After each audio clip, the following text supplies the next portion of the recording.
it's not a matter of like vetting the information that you're taking in or changing who you follow or monitoring who you follow. It affects the way you see the world, and if you take in negative information constantly, or if you hate follow people, it's going to negatively impact your life and all this stuff. It's a matter of taking in that information, but also seeing what the information it actually is, because the word you said right there is storytelling.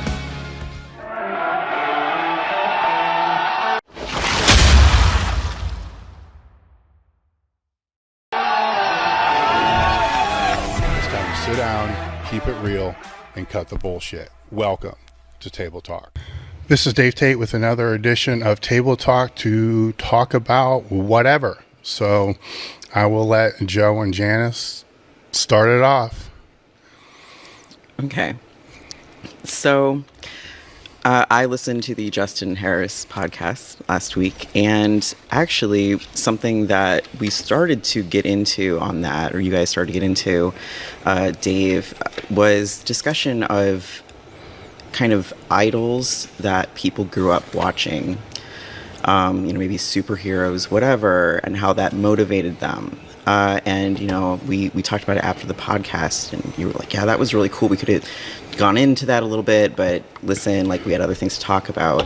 But I kind of want to circle back to it because I feel like, you were like, oh man, there's social media, there's people watching athletes, and how is that motivating people? And is this actually a good part of, social media, which is getting damned so much on a regular basis? So I was wondering if we could kind of circle back to that and talk about it a little bit. Yeah, I'll jump off with my viewpoint on what I've seen. Before the podcast with Justin, I was on a working vacation, I suppose you can say, for 3 weeks. So watching a lot of different videos and a lot of podcasts and so forth. And the one thing that kept popping up was, I remember Jay Cutler was one of them, saying that, I don't know if it was Arnold or Stallone, or those movies inspired him, when he was younger, to be, great at what he does. And Kai Green, obviously, with the comic book heroes, John Meadows with the comic book heroes, and it just kept going on and on and on with everybody that I'm listening to, from even Eddie Hall talking about Arnold again, and all these movie characters. And I'm thinking to myself, because I've read tons of leadership, self-help type books, and all of them say don't watch TV. I'm like, well, just imagine if all these people didn't watch TV. They would all be like really great rock science majors, not making fun of that in any way whatsoever, but they wouldn't have had anybody to look up to, aspire to. And the interesting thing with this is it's not just in strength sports, but business. How many people were inspired by the movie Wall Street to be a broker, or Mad Men or whatever, to go into business, or whatever it is. And even the magazines, if you go back before social media, there was magazines you're looking through. I'd look through the bodybuilding magazines, even Powerlifting USA, and be like, wow, that's what I want to do. But then there's this impression that's left that they're all living luxurious lives. That's not saying that they're broke as fuck. And so the full story isn't being told, because the story's being told, the whole narrative is being told by Muscle Mag, Weider, all the different publications that are telling the story of the athlete, even the columns in MD, Dennis Weiss, I think it was one of the writers for MD. And some of the columns were done by the athletes, so I don't want to take that away from them. Most of them were done by people like Dennis, writing under the athlete's name. So you think here this athlete, but you don't, because that entire narrative is being set up by the magazine to be able to put out what they need to put out to create the impression that they want, which ended up being the impression that motivated these people to grow up to become Mr. Olympia or whatever it's going to be. But TV is bad. The magazines are bad. So now you flip it to all that being false narrative. Basically it's in the movies, obviously, that's not bad.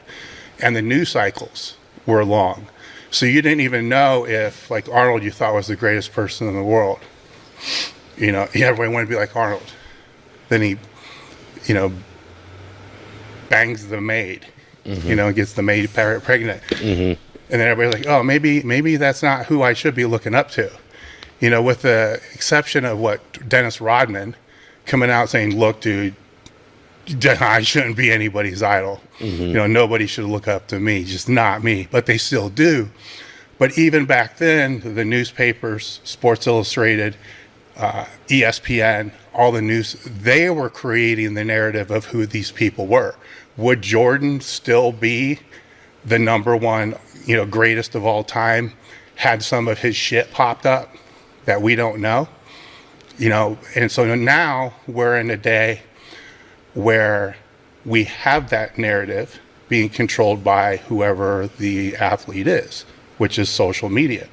So even on a smaller scale with Elite FTS, when we brought people on before social media, we have, a sponsor manual. Here's kind of what you can say, what you can't say. And it's very open. It's not saying you have to do this. It's just saying just don't be an asshole. But one of the things would be don't we encourage and we don't want anybody talking about anabolics. And if people want to know why, they can go search Dave Tate PEDs on YouTube, and there's a full explanation. I don't need to go into that. But at that time, people would look up to the lifters on the site. It's aspirational marketing. So they want to be like them. So you want them to come back to the site because they want to follow these people, because they want to be like these people. But yet we are telling them basically what to post, on their training logs. Post your training, post a little bit about your life. You don't need to go into all the details. And we really didn't monitor and track hard or anything like that. But it's still being controlled because it's under an Elite FTS brand, which comes with a certain impression that puts it out there. Where now it's just full 100% responsibility of the individual. So if you want to know who Dexter Jackson is, follow him. How much of it's real? Well, it's kind of hard to be fake 100% of the time. And I'm sure some is. But that brings up the question of who would you rather control the narrative? The actual individual or a corporation that has corporate interest in mind, where the individual has corporate interest in mind too. And I could keep going on and on about this, because the more diluted the individual is, if they have corporate interest in mind, to be able to make money, the more and more sponsors that they start adding to their portfolio, the more and more they're diluting it. Because at the end of the day, what's going to end up is they're going to find the influencers, they have no influence, is what they're going to find. And then companies are going to start putting their money back into advertising means that have better metrics of tracking from that standpoint. But I found it odd, because even today people say, still don't watch the TV type of thing, but now it's not TV, it's not the media. The media is social media. Now today it's stay off social media. Well, should they? Or should they not? You see what I'm saying? So I don't really have a stance on it, because it was just more of a, wow, this is kind of fucking interesting, because it was so influential to so many people. I mean, Vision Quest, how many people upped their wrestling game because of Lunatic Fringe? And actually Vision Quest tied itself to Lunatic Fringe, so every time you hear Lunatic Fringe, you're like, fuck, I need to go do some drop steps right now. And then you're like going around the street, going around your backyard for an hour and a half, which brings up another point of, do the influencers today have that much influence? Because see, they were telling a real story, where now the story that's being told is just the life, people rambling stuff. So that's the kickoff. And that's exactly like what I would focus on off of everything that you just said.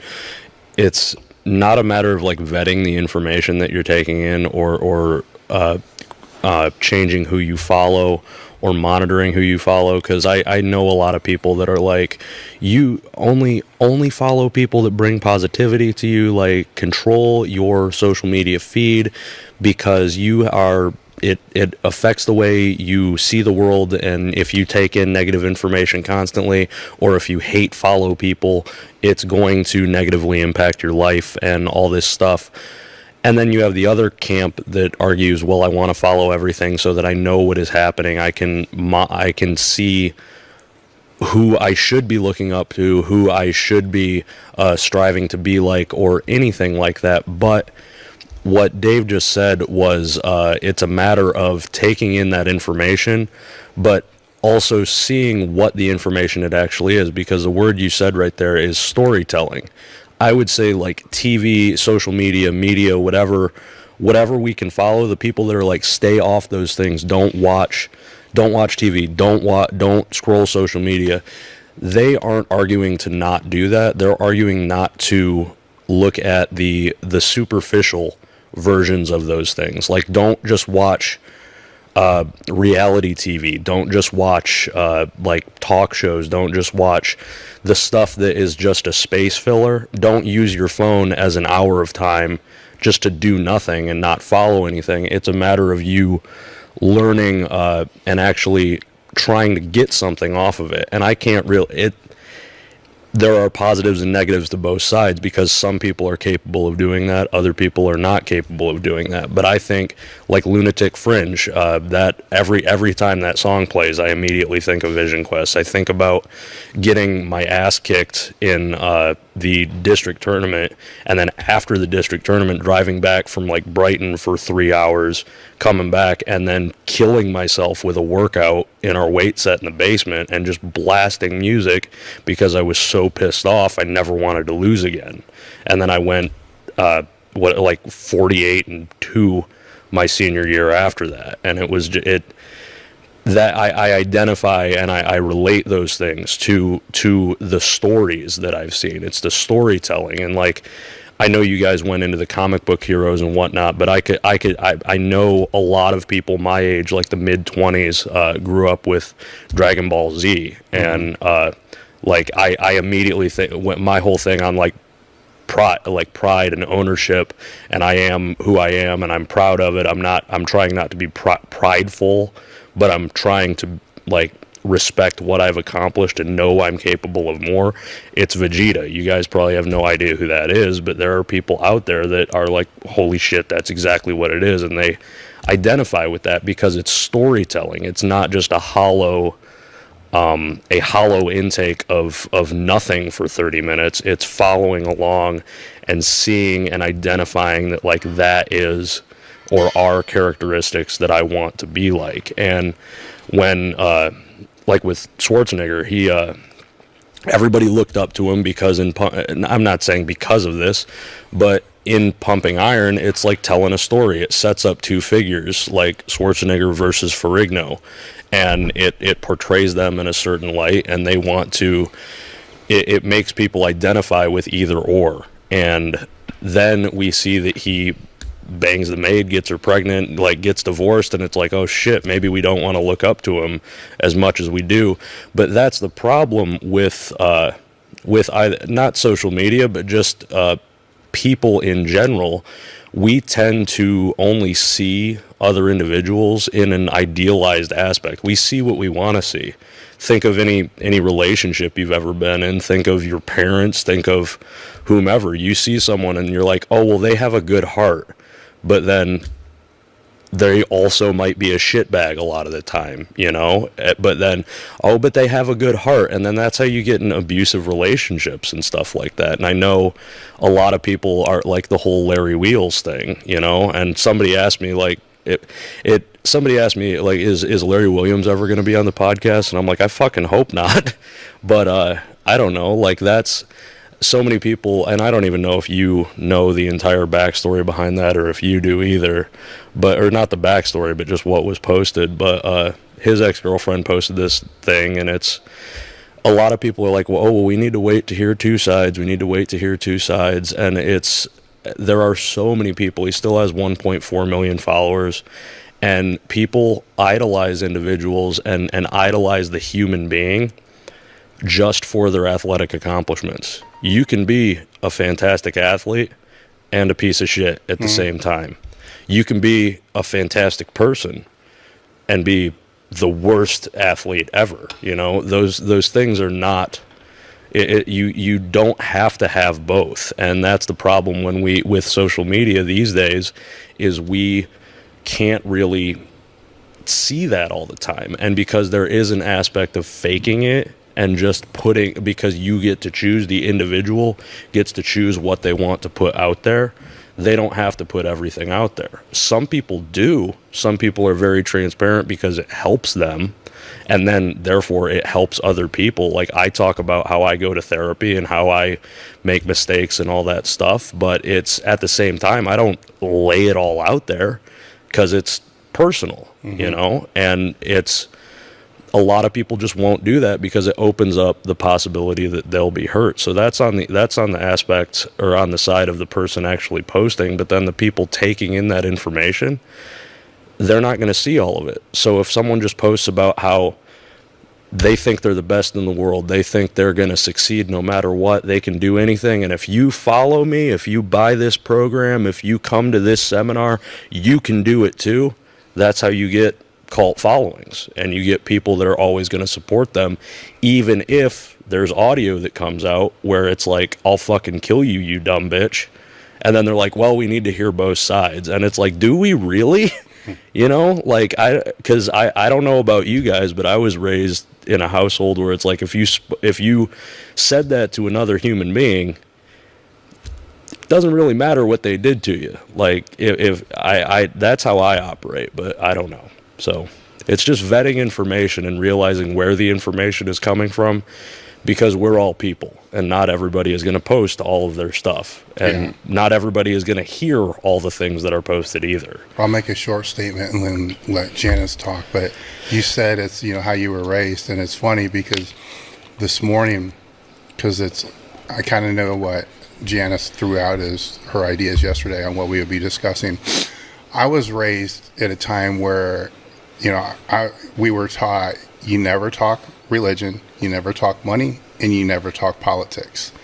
And that's all anybody talks about anymore. So it's so odd how just 25, 30, no, I'm 50, so say 30 years, 40 years is like a complete pivot to where you don't talk about these things unless you really know the person, because it can fuck up your relationship, it can fuck up your business, it can do all these different things. And now it seems like it's the only thing anybody ever wants to talk about. So I'm just going to circle back for a second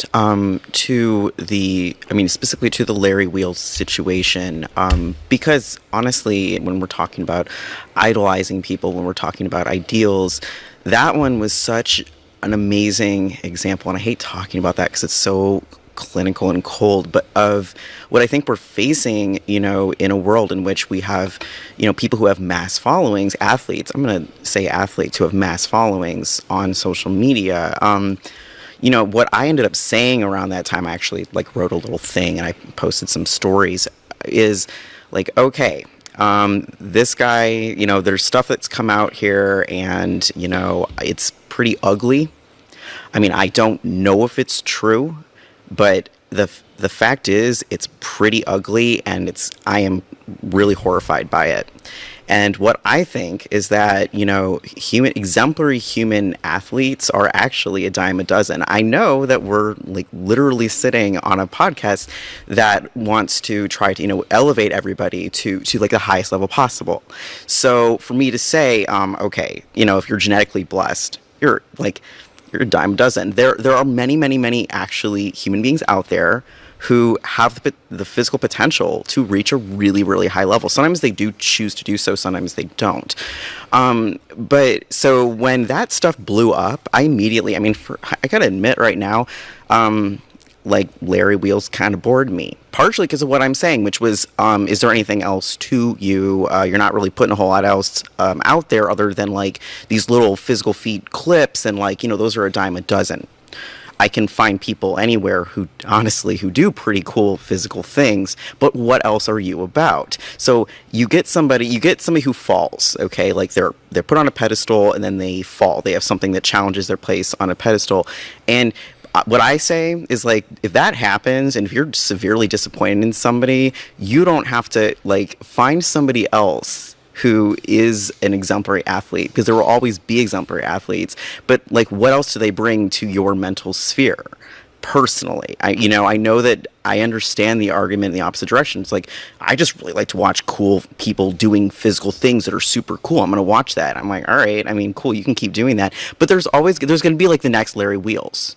Like, there just is. There have been, over and over. So, like, if somebody does something, and, like, in the world of, in this day and age with social media, it allows people to put themselves out there. And this is both a blessing and a curse, right? Like, so if we're all able to do that now, we can skip the middleman and we can, like, tell our own stories and we can commodify it, honestly. Then, like, curate, the products that are being pushed at you, aka the people that are pushing themselves at you as essentially products. You don't have to buy, like, what people are selling you. You can choose somebody else to go buy that, isn't as troubling a figure. Of course, that does bring up the issue. Who isn't a troubling figure? Like Joe, you were saying, like, human beings are rough, man. Like, it's like, oh, this is such a great person. We idolize this. And then you find out this thing and you're like, I don't know what to do with that crud. So I think it's something that we're running into more and more frequently, because of, where we've evolved in terms of, like, technology and how human beings are communicating, which is, social media right now. But anyway. Well, that's just going off of what you just said. It's a matter of people follow Larry Williams or whatever because he puts up incredible feats of strength. And like I said on the whole thing, when I was saying, like, not vetting the information, but valuing storytelling over just little blips of stimulation. So, like, a 15-second clip or the reality TV show for 30 minutes or the next episode of The Bachelor or whatever, rather than taking those things in, it's a matter of following storytelling or following along and actually building a relationship or feeling as if you're building a relationship with another individual. And then you get to have more of a, I don't want to say intimate connection with that other person, but you can generally see more of them or more of that story or more strongly identify with an aspect of that story, because Larry's always going to be a freak of nature. He's always going to be putting that stuff out until he isn't. We all age, we all break. He tore his bicep, whatever, he's not going to be in the sport forever. And after that, it's kind of like, well, what's he going to do? Does he write? Does he teach? Does he advise? Does he do it well? I don't know. Yeah, I mean, I don't know a whole lot about this because, to be truthful about it, he has, like, zero influence on my life or company. So, I mean, if it's something that's completely out of my control, I really don't give a shit. Right. But, thou shalt not have false idols. I mean, this is kind of like, a major thing is when you idolize, you shouldn't really idolize people. You can respect with the things that they've done, because it works two ways. People may look at, his lifts and his, the videos that I've seen, crazy ass lifts, and say, well, you can respect that with all respect the hell out of that.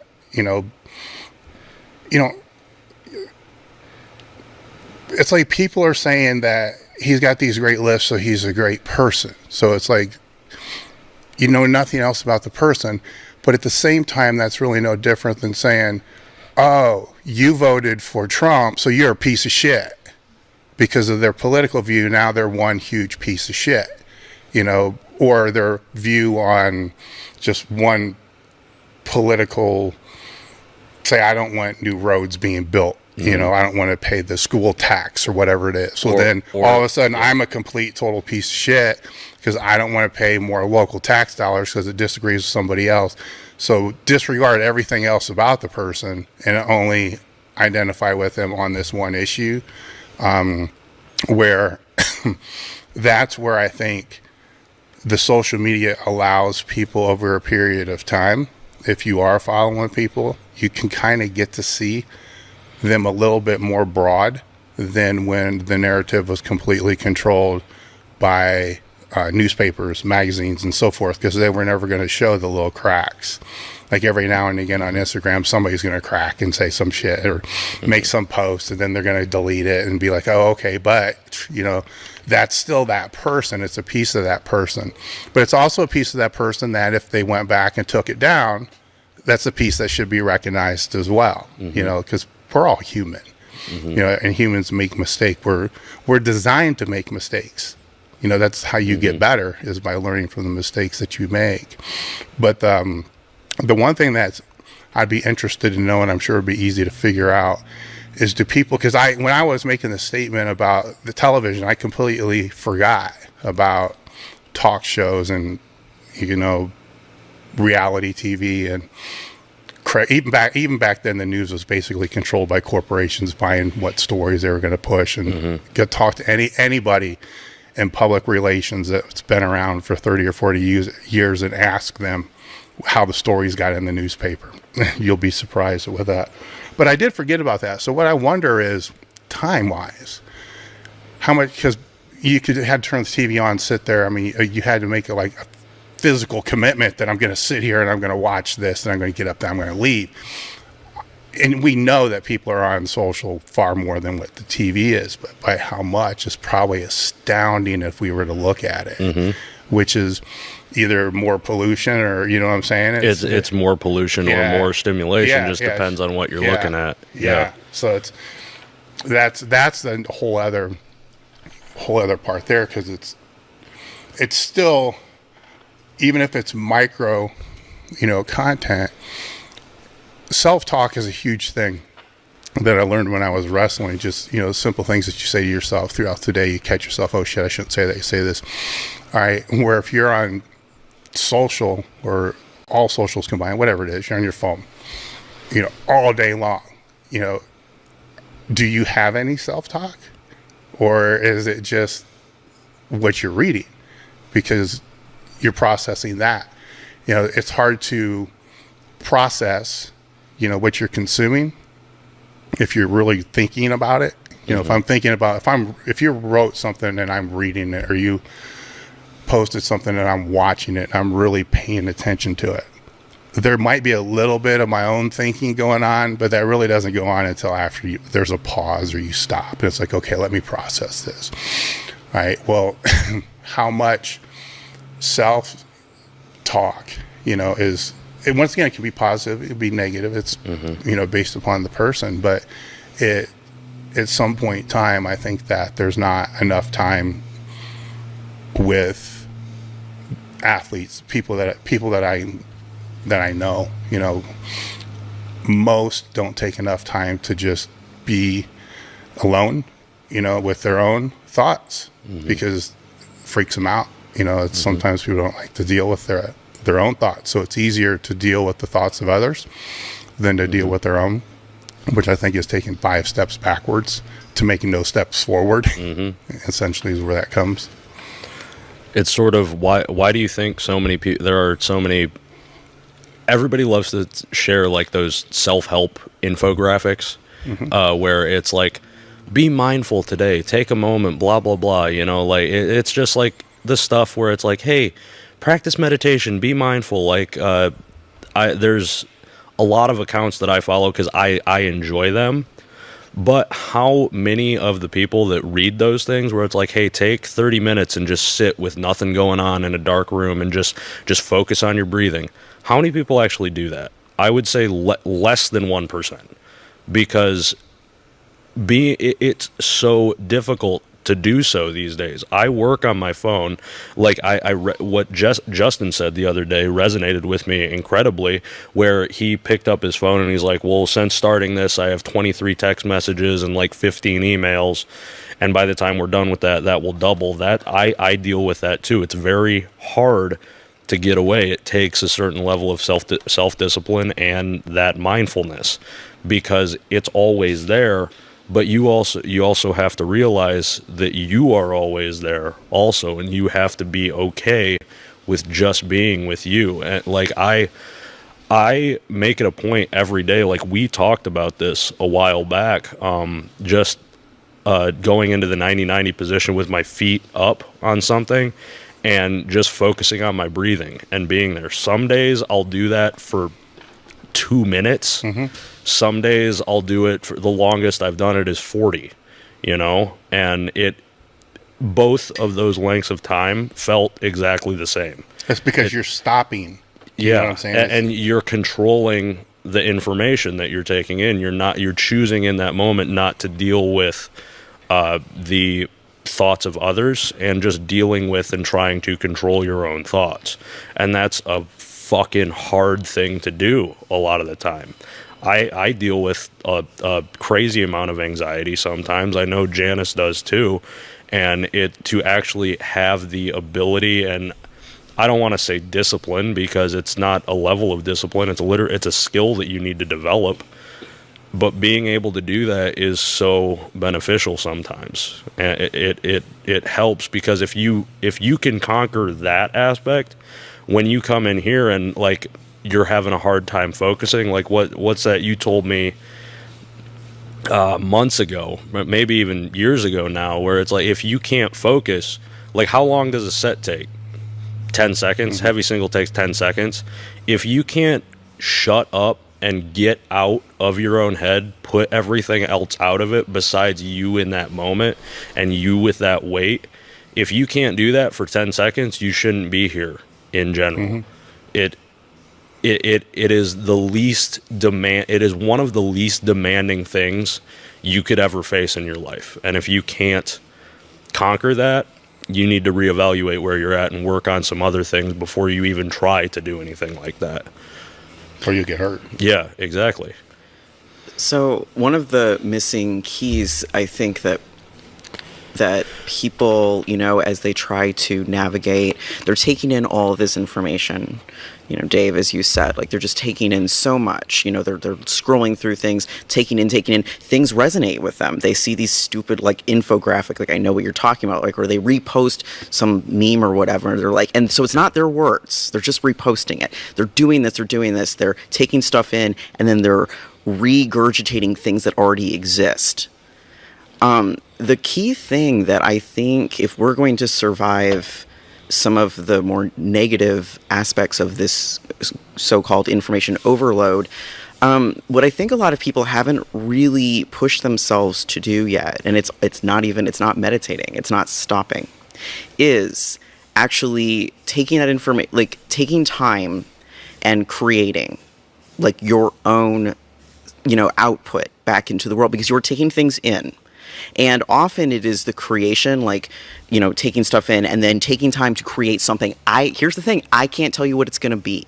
Like it could be anything. It could be the way that you post on social media. It could be writing an article. It could be, some other, it's like speaking though. And there are many, many forms of self-expression.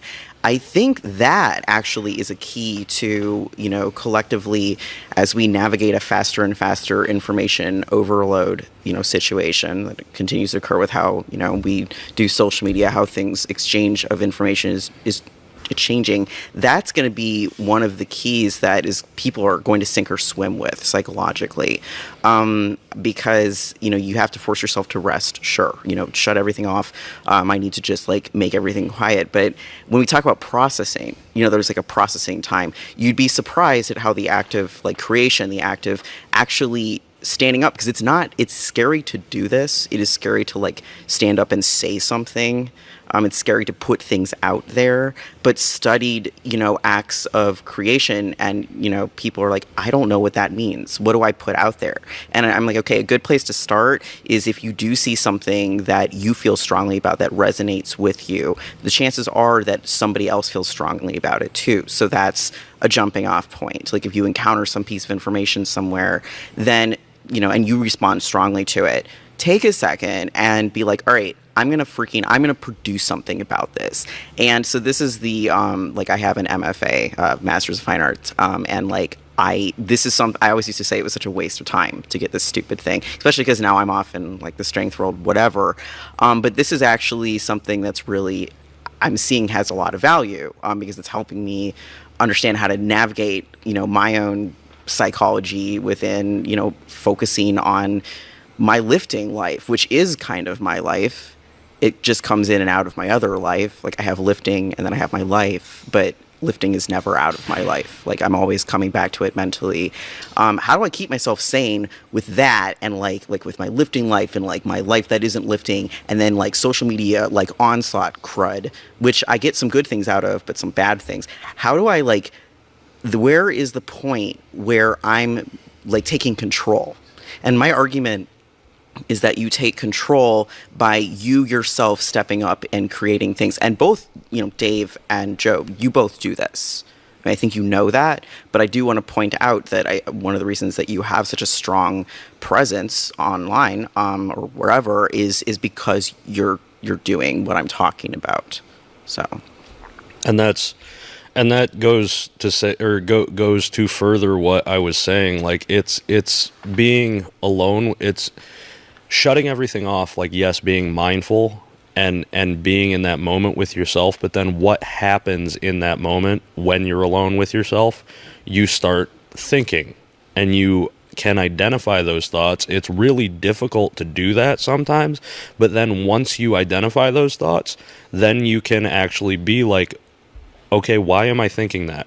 Why do I feel that way? Why am I bringing this to my mind in this current moment? And then to go on and further it is through the production of anything, some type of creative content. And that's a really, like you said, that's a really good thing that people can do. And that's really how people reach that, like, I don't want to say elevated status, but it's just sort of, they reach that status where people look up to them. And believe me, I'm, like you said, it's scary to do. I've told you this before. I've told you this when I was first brought on as an athlete. Like, I'm terrified every time I write anything, because that's like, put me in front of people, tell me to speak in front of people, tell me to lift in front of whomever, like cameras flashing, whatever. Fuck it. I don't care. I'll do that. I could do that naked and I wouldn't be embarrassed to be like, fuck, whatever.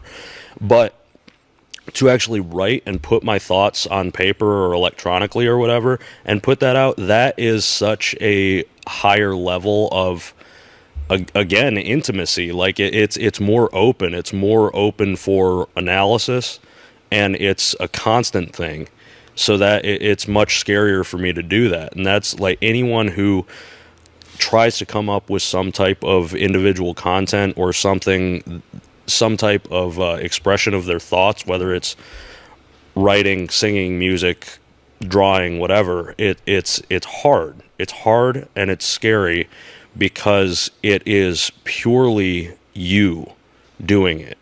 And to allow other people to see that is an overwhelming thing sometimes. So it's hard for people to develop that skill, but it's an incredibly valuable skill to have. I think it's still valuable even if they don't post it. Yeah. I mean, I strongly believe people should write every day, regardless of what their means of doing it is. If it's just writing in a notebook, or tapping on a notepad on a phone, or just writing your thoughts every day. I guess you call it journaling or storytelling, just whatever you want to do, write every day. Because even if you're writing a story and you're putting it down, a lot of that story is still going to be you. Mm-hmm. You know what I'm saying? For most people, unless they're creative writers that know how to actually write in different voices and so forth, they're still going to be putting it out, which is getting that stuff out there. It's just where I have confusion a lot of the times is I've always been very good at being able to separate what I can control and what I can't control. And what I can't control, I seriously don't. I'm indifferent to it to such a high degree that it really doesn't matter. Until it crosses the line and becomes something that now I have to control, or I have to deal with, or to work with. It's just pollution, and it destroys creativity, but I have to be more, this may be a bad way to state this, I have to be more protective of that creativity because I run a business and I have other people that I'm responsible for. So I can't allow people to steal time away from the creative aspects that I need to develop and work on the business, because they're not worth that. If I don't know who they are, I don't know them. I don't know who the fuck they are. They have zero influence, whatsoever. Now, if it is, a customer or somebody that I do know, then that's a different story. But I think from what I see a lot of is, people get caught up in, say, drama or whatever it is. It really, sometimes it's fun, sometimes it's just, let's say, gossip. And let's define, there's a difference between gossip and drama, right? Gossip is something that you just like to talk about. It's really not going to impact your life. And drama is something that it might, it might be like this little hurricane that's going to whack you in the face, or a branch from it's going to whack you in the face and you don't even know it's coming. You should be cognitive of that. But I think for what I see,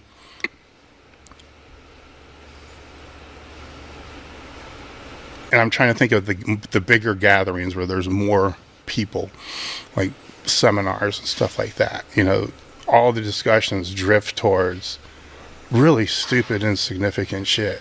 It's like, guys, you're with a group of people who are pretty damn close to the same level that you're at in this, let's just say, the sport of powerlifting, and you're talking about Larry Wheels. Mm-hmm. You see what I'm saying? So or who's fucking who. Yeah. And it's like, this is so fucked up, because while in the sport, there's, Janis spoke a little bit about the genetic potential. Everybody likes to talk about genetics, and they definitely play a role. But there's thousands upon thousands of people that have amazing genetics to be the greatest powerlifters ever. Of all time. And they never even get exposed to the sport. Mm-hmm. So they end up doing something else. But regardless of that,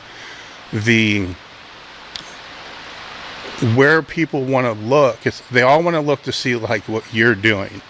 And what I made in the last two Instagram posts, because they missed it the first time, is don't look so much at the lift, look at what's being done before the lift. Mm-hmm. Because with not all, but with so much training being online training, and it's just the programming, people are training alone more so than they've ever done before. Mm-hmm. Where when you're training in a gym, regardless if you're using the same program or the same technique, you're still watching what you do. Mm-hmm. Like, what do you do between sets? All right, well, when the shit gets heavier, the chair is a little bit closer, there's less, as it gets heavier, the dialogue still continues amongst other people, but it becomes less, more focused. And mm-hmm. Then after the big lift's over, joking around, having fun, still getting the work done. Mm-hmm. But that's the stuff that people don't see, because they don't train in groups anymore. Mm-hmm. So they don't see even how they trim stuff now. So you don't even see a walkout. So they just see, a pick, squat, rack. And it's mm-hmm. like, oh shit, this was a third of actually the entire, what I would call the lift, mm-hmm. From the time you decide it's time to go. Mm-hmm. All right. That might be a 3-minute process. Mm-hmm.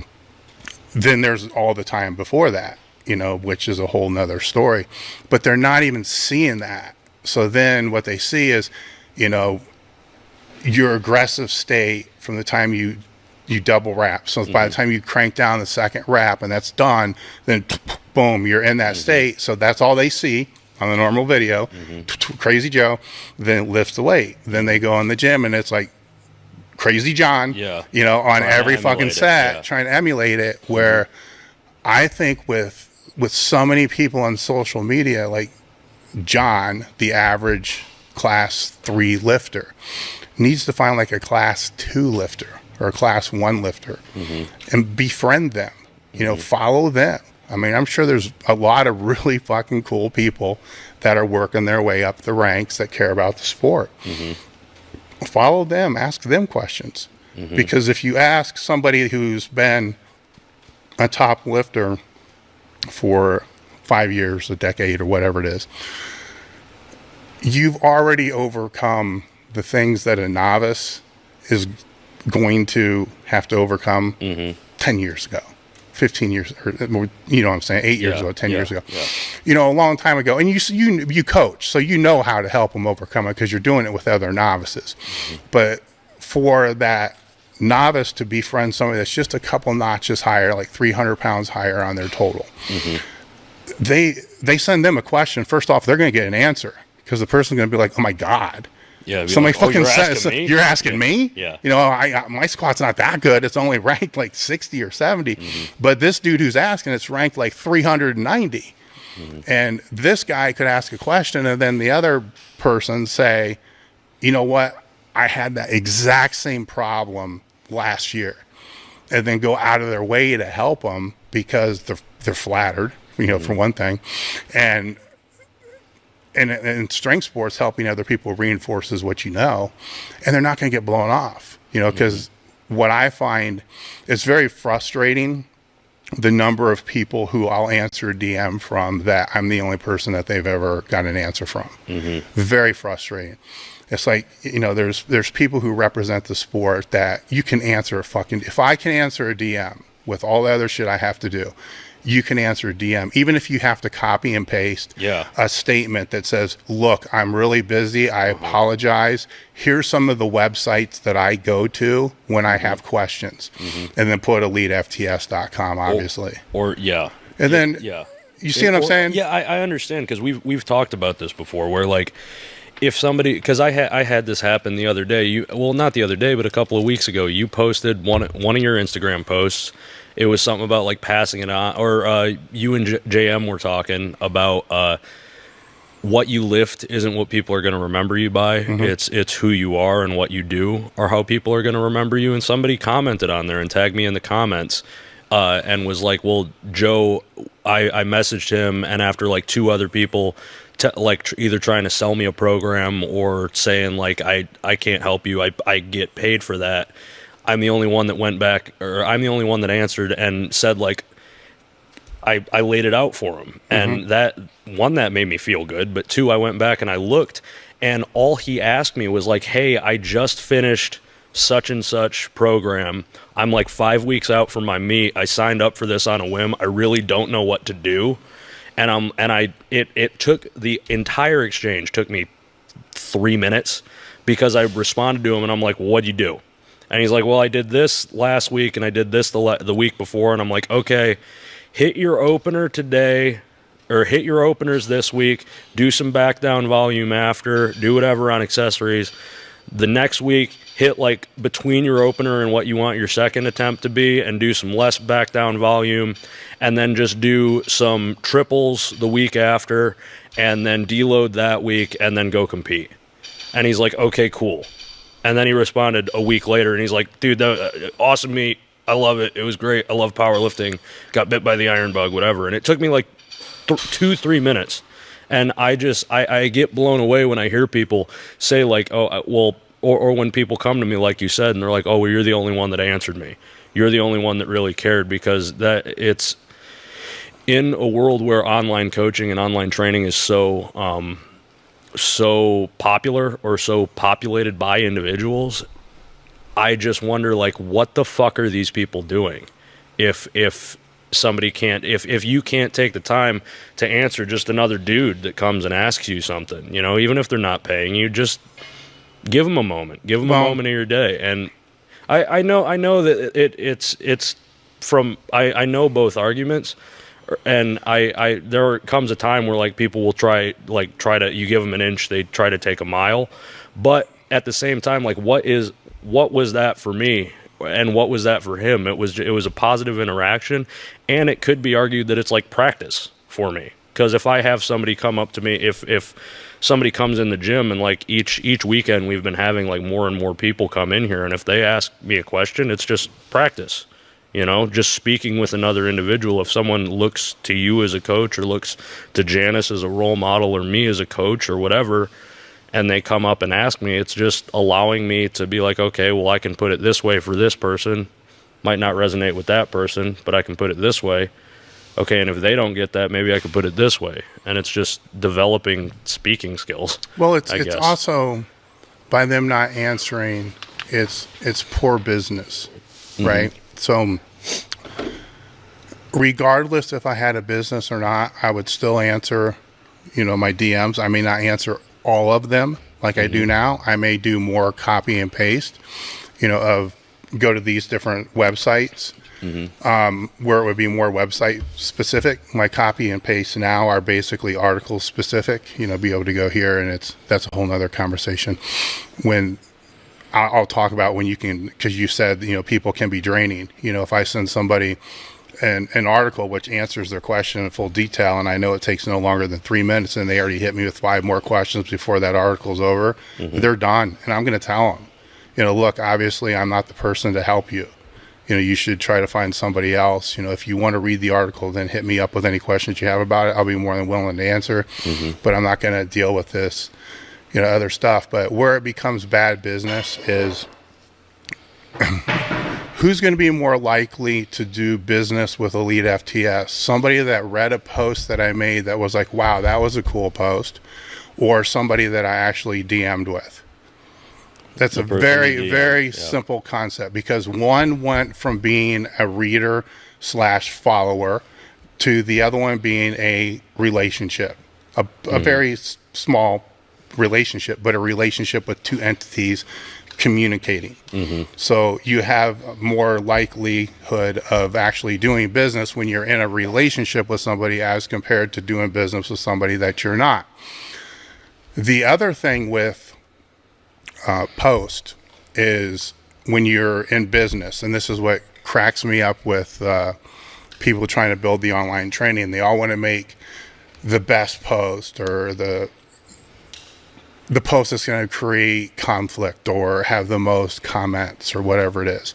You can make a post that 500, 200, whatever it is, people are like, yeah, that was the greatest post of all time. But if it's a post that's on the edge in any way whatsoever, there's also 200 to 300 people who will never hire you ever based upon what you just said.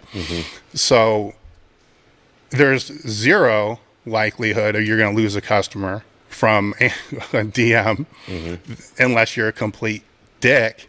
But even if you're a complete dick, but you're honest about why you're being a complete dick, you're still going to be building trust and honesty, which has the likelihood of actually building a customer, compared to making a post or making a statement, which I call it the years ago before. So actually social media kind of made a little bit, it's like the sponsorship paradox. It's like we used to run campaigns to bring sponsors in, and we would bring in, say, 20 sponsors and maybe sponsor 5 of them. Well, we knew whoever those 5 were had to have more, they had to have as much or more impact than the negativity those 15 that didn't get it are going to create. Because they're going to be pissed and they're never going to buy from us because they knew that they were on the radar and then they didn't make the cut, even though they should be honored that they were on the radar. But because they didn't make the cut, there's a gym that we're not going to outfit. There's a referral we're never going to get. So whoever those 5 aren't just, you see what I'm saying? It's like covering your own ass, because there's pros and cons. From the business perspective, and most of these people that we're talking about now, the only reason they're on Instagram is to get online clients. Otherwise, they would not be posting. They wouldn't be doing anything. It's very simple to see. Just look when they joined and look when they started pimping their services. It doesn't take very long. Or you can look when they joined, then look when online training started to become popular, and you can see there. The other thing from a business perspective to the potential customer is, if they're blowing you off and they're not answering their DMs, they're telling you they don't care. It's that simple, because it's, granted, if you have 2,000 DMs every single day, I can see that being a problem, but the odds are that's not the case. It's really not. So you don't want to hire somebody that doesn't care. So if you keep trying to DM these people because of their perceived status in the industry, which I say perceived because it's usually nowhere close in real life to what it is, to what they've created it to be, with marketing strategies and so forth on Instagram, that's what I'm saying. It's not that hard to find a good coach. Start DMing some people, and all the ones that don't DM you back, they're gone. Mm-hmm. Okay, then you're not left with that. Then you start vetting out from there. It's really not that hard. This is actually a topic that I've been thinking about a lot in the last few weeks. By this topic, I mean online coaching. And I've wondered, and I don't have any way of knowing this, but I've wondered what this is doing to athletic development in terms specifically of powerlifting. It could be other, I just can speak to this, I have some experience with it, but I am starting to wonder what people's athletic history, life trajectories look like, partially because, online remote coaching, I'm thinking, is becoming more in the whole history of powerlifting. It is now a thing. It was not a thing like 20 years ago. No. So I feel like this is this very nuanced, complicated question, but what is this doing to people's athletic, lifelines, lives, physical, trajectory to be, because here's my point with this, is that, you get people who are going into business as online coaches, and how do they get business? There's multiple ways, but one of those things is going to be showing results, right? And if we have a sport in which athletic development time is long as hell, it's a long-term physical development towards, your really, really good levels of maximal strength. But the coach needs his results now. They need to show results now.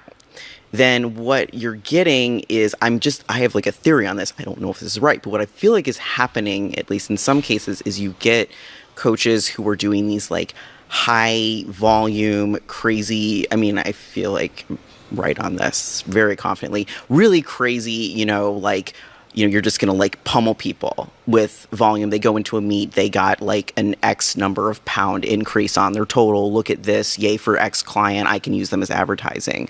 And you get coaches who, then they bring in another mediocre lifter, or intermediate level. Slightly better than average. Yeah, and they just do this, and they take another one and they do this, and then, and then that person goes off somewhere else because of X, Y, they might have got an injury, X, Y, Z other thing.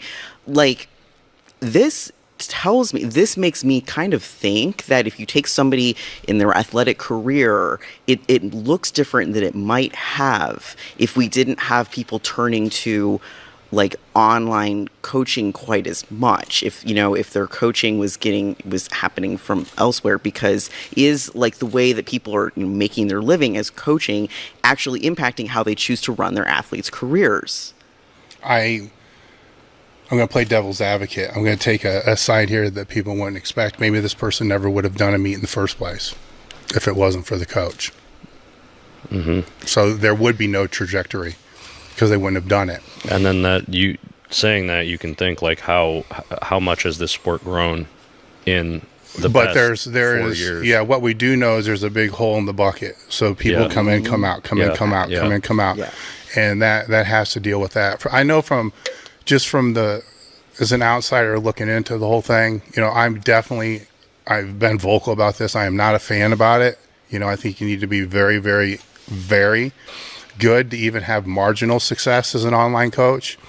And the higher they get, you're going to have to see the people in person at some point in time, even if it's just one session a month you're just going to have to. Now for a beginner and intermediate, you can pretty much do anything, but you'd be surprised at how many beginners and intermediates can fuck stuff up. Where Powerlifting USA used to have the workout of the month, you could follow that, and that pretty much was the online coach that most people are getting today from that standpoint. But what's happened is the scenarios that you're speaking about have devalued how much a real coach he can't charge what he's actually worth. Justin can't charge what he's actually worth. You know, if you just took your personal training rate that you used to charge, and then you applied that to how much time you spend with each client individually. I'd retire in 2 years. Exactly. I mean, you're making pennies on the dollar compared to what you would make with regular personal training. And but that's because the market's so saturated, all right, and the customers are not educated enough to be able to know, yes, this should cost $1,000 for 12 weeks or $1,200 for 12 weeks. Everybody charges $250 or whatever it is, you know, for the 12 weeks. So that's what everybody jumps in at. And where that leaves me to believe that the truly best, like the online coaches, are going to be sending out the most generalized program they can for anybody that they know is a beginner and is going to be able to make progress on whatever they do. So the beginner is actually getting not a whole lot of help, but they're still going to make progress because they're going to progress no matter what they do. And then that saves the time for them to focus on the ones that they really have to help navigate treading or strong currents, you know, because it's not easy. As an intermediate or an advanced, there's times it's not easy, and it takes a lot of coaching to be able to help get them through that strong current to get them back to where you can kind of back off a little bit. But there has to be, I can kind of let Joe speak a little bit on this because he's managing, you know, a number of clients, but not every client's going to get the same amount of attention, nor does that happen in any profession. But what happens with the people that you're talking about that really don't know how to navigate the waters is they just throw the basic shit at everybody and devalues everything, where the price actually should escalate based upon the complexity of how long it's going to be. Because an advanced lifter, you know, I know if I was to ever do this for a living, which I would hopefully never have to do, I wouldn't want to assign anybody unless I had a 6-meet commitment and there'd be a big ass fucking retainer paid. And because it's going to be worked backwards on a template standpoint for something damn near quadrennial, or I am not going to waste my time, because all I'm going to do is train somebody to peak and then they're going to fucking disappear because they don't want to pay for the coaching in the off season, which is where you really get strong anyhow.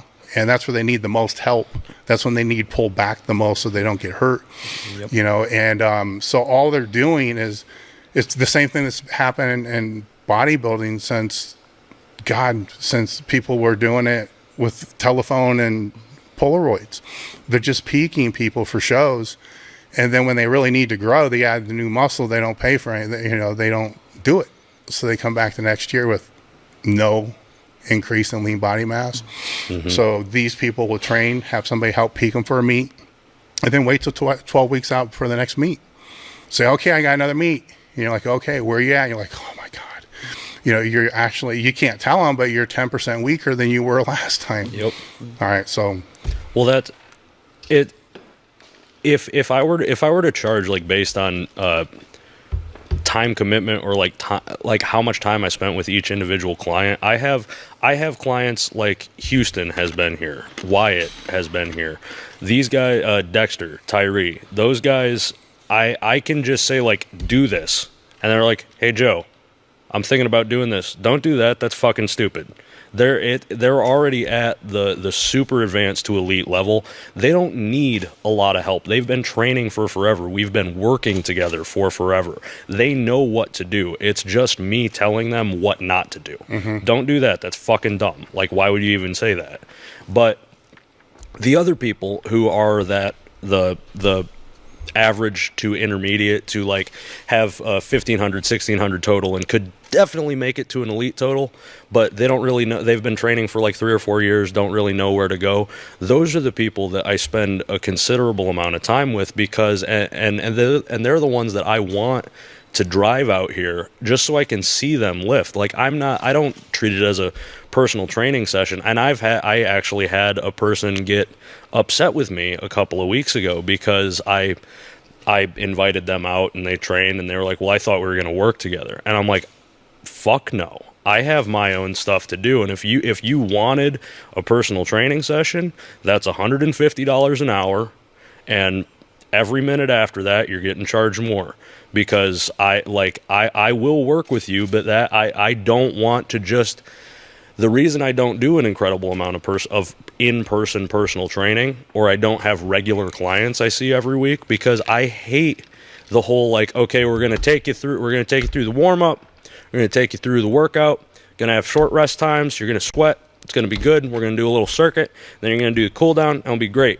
That doesn't do shit. That doesn't do anything for anyone who wants to be strong. Like, off-season protocol, cool, you can go in and fuck around and do stuff like that, but when you're actually trying to get strong, it's not going to get you anything. And then how many I've bitched to both of you about this. I've had people that have been with me for 12 or 16 weeks. They'll come to me and they're like, hey, I'm here. I've been doing this, because I ask for a training and health history every time I take somebody on, and I see what they're doing, and I'm like, okay, we can set you up for success.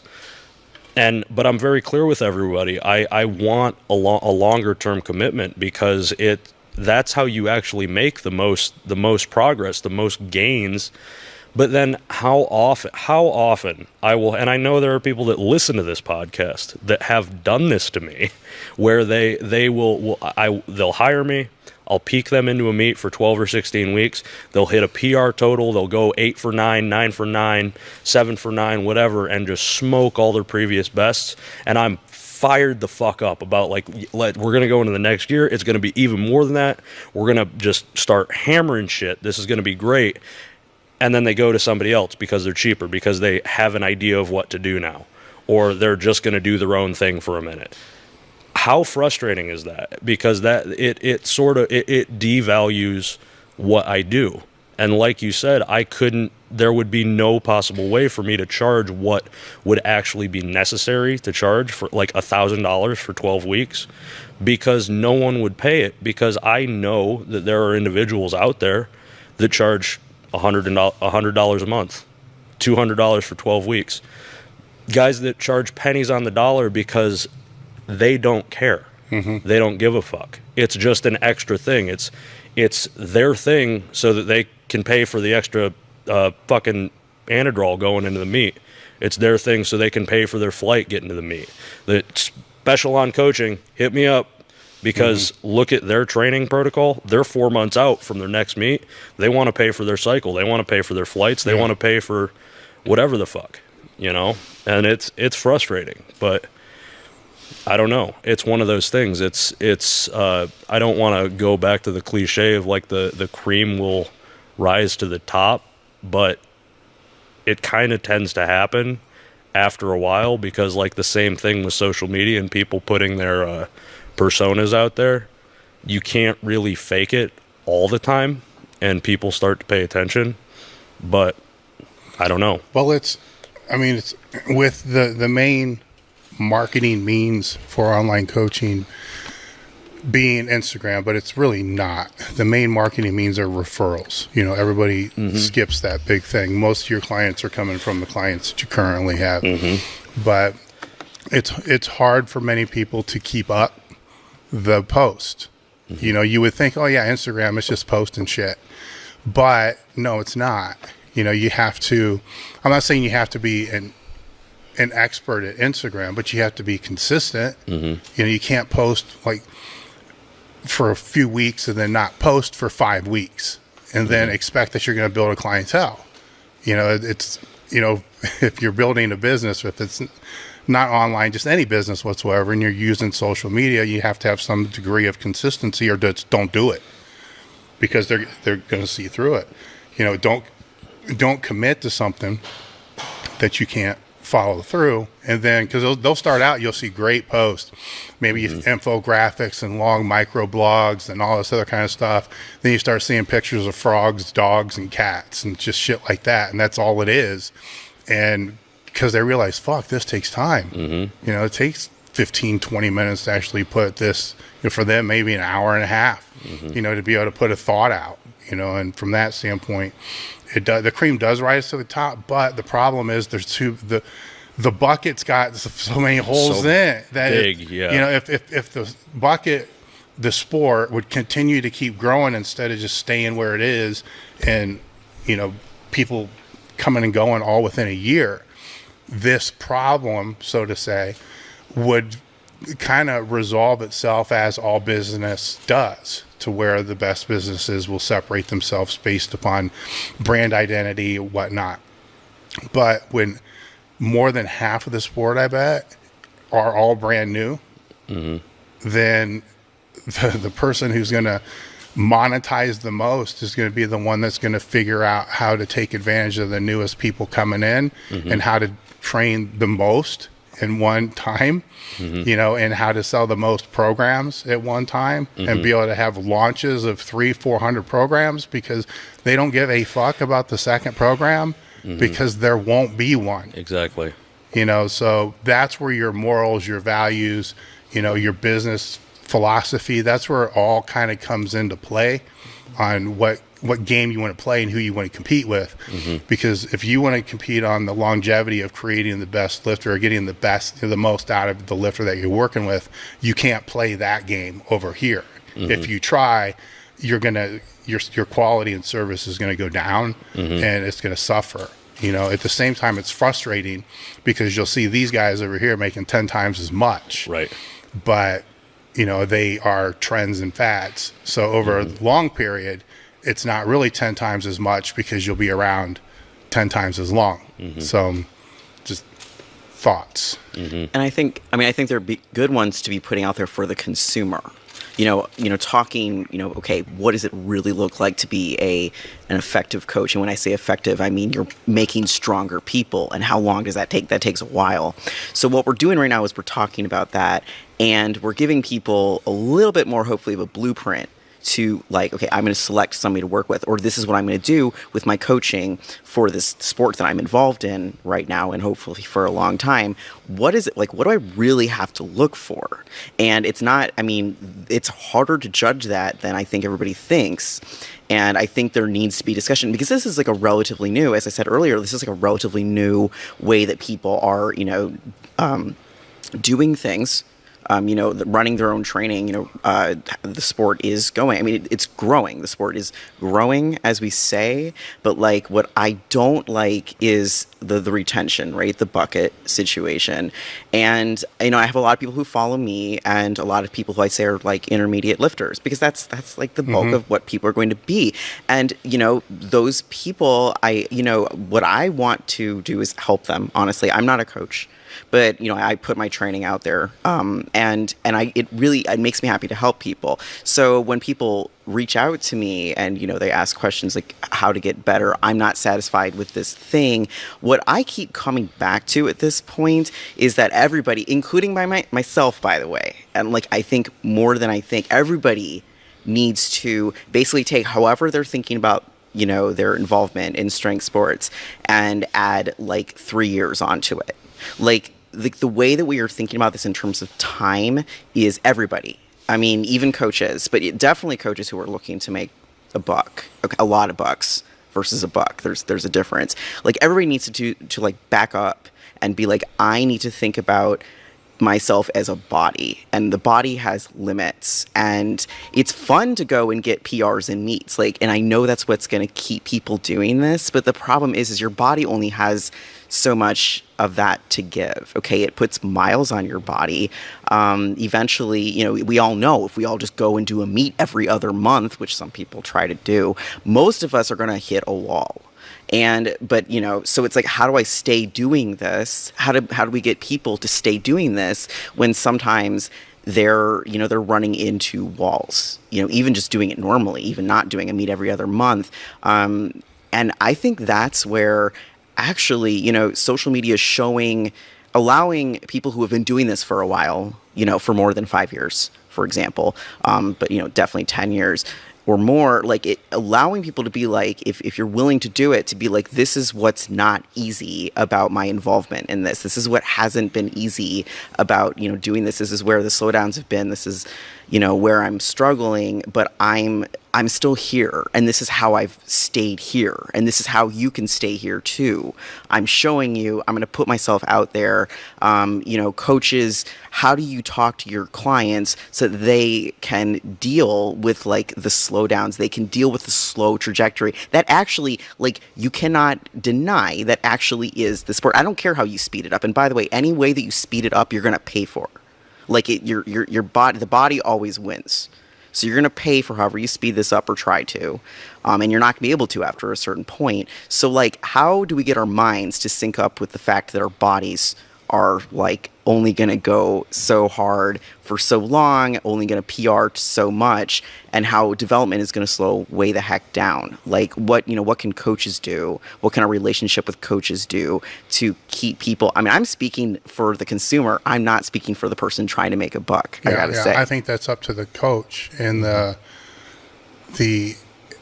if we're sticking with the online coaches, if they could just put themselves in the positions of offline coaches, so high school strength coaches, college strength coaches, they're dealing with, some genetic they're all dealing with genetic outliers to a degree. I mean, some of them are dealing with, the mutts that just kind of fall into the sport that are there, but usually not at the college level. But they all have very limited training years experience. So I think if the online coach was to actually ask that new client, how long have you been training? First off, they're going to get a very exaggerated number. They're going to get a number of, I remember doing some stuff in junior high for wrestling. So yeah, like when I was a teenager, and then from that standpoint, because the wear and tear that you're talking about, yes, that's going to happen during the main lifts, but it happens during every accessory exercise as well. How many online coaches are asking for videos of every accessory exercises that these guys are doing? Now, if you walk into even a Division I football program where there is one coach or intern per every 6 athletes, and just watch their bench technique and squat technique, as powerlifters, most of us are going to fucking cringe. All right, and they're under a watchful eye of people who are certified professionals at what they do.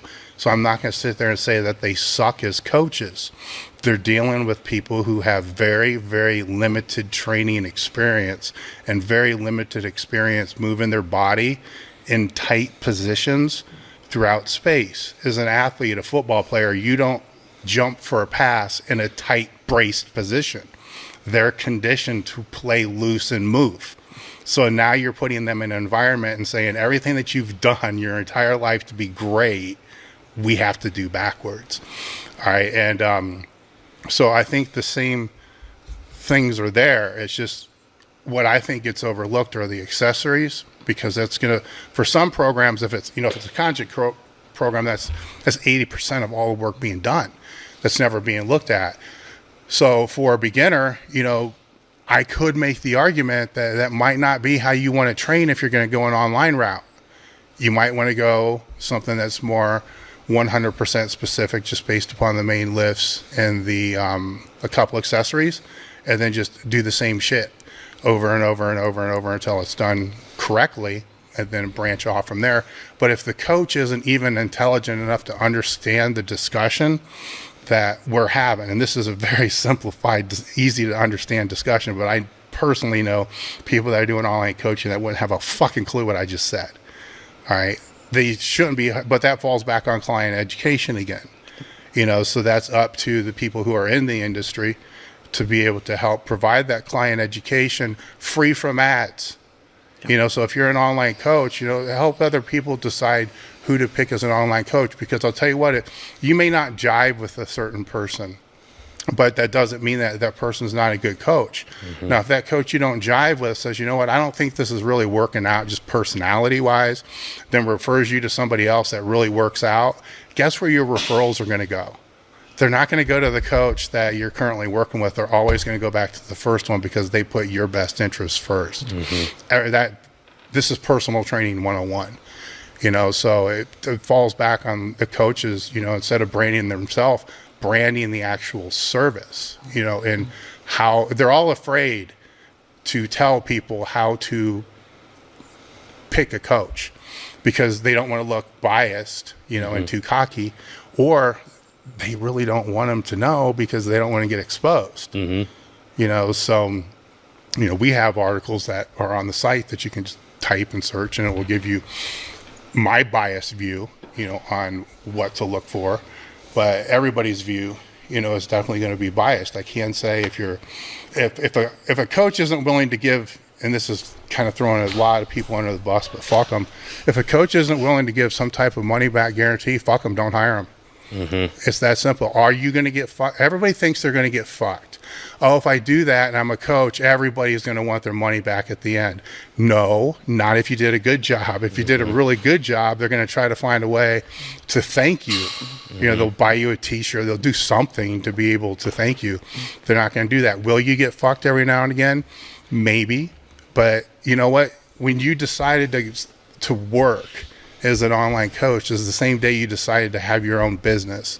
So that doesn't mean that you can be an online coach but not have to deal with business problems.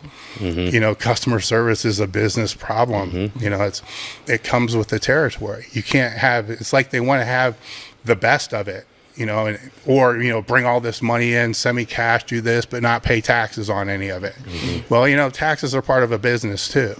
So you're going to have to put some money back. Oh, because you work for yourself, you should probably put 50% back instead of, because it's not going to be what it typically is, when you're an employer, because, it's anyhow, I don't want to go on a big rant about that, but there's all those other things, that go along with having a business, but they don't want to do that. They just want money for test. Yeah, and that's the thing. Like, I had this discussion with a friend of mine literally yesterday, like about I have how often, again, speaking about like clients that you have coached or I have coached, there have been more than one occasion where I will coach somebody and I will invest a lot of time in this individual, and they have been in the sport for like 2 or 3 years, and then they go on and they're like, hey, I'm going to go do my own thing right now. And then I see 2 or 3 weeks after that, spots open for coaching. They're taking clients. And I'm like, okay, not opposed to that, but kind of makes me wonder. And then I just always refer back to the article or the blog or whatever it is that you put up where it's like how to rank your online coach. And I honestly, I want to share that every day for the rest of my life, and that makes me look biased, like you said, because it's, oh, well, they should have an education, they should have experience, they should have hours working in person with individuals, they should have hours spent under the bar, just basically not just education, not just experience, but a combination of both, and a willingness to be open to more of any of those things. And that's like, oh, well, you just want to share that because that like backs up what you are. And I'm like, well, maybe that's why I have people that I've worked with for like 3 or 4 years that have gone from 1,000-pound totals to 1,900-pound totals. Maybe that's why I have a guy that broke an all-time world record. I have a guy that was a IPL world champion. I have results, and I just no one really, like, people love to share the things that you put out there, that I put out there. They love to share the blurbs. It's just like, share to my story, because it's the same thing with those mindful infographics or whatever. It's not their own individual thoughts, and it's validation that they can get because they'll share this and be like, these are my thoughts. I identify with this and I agree with this.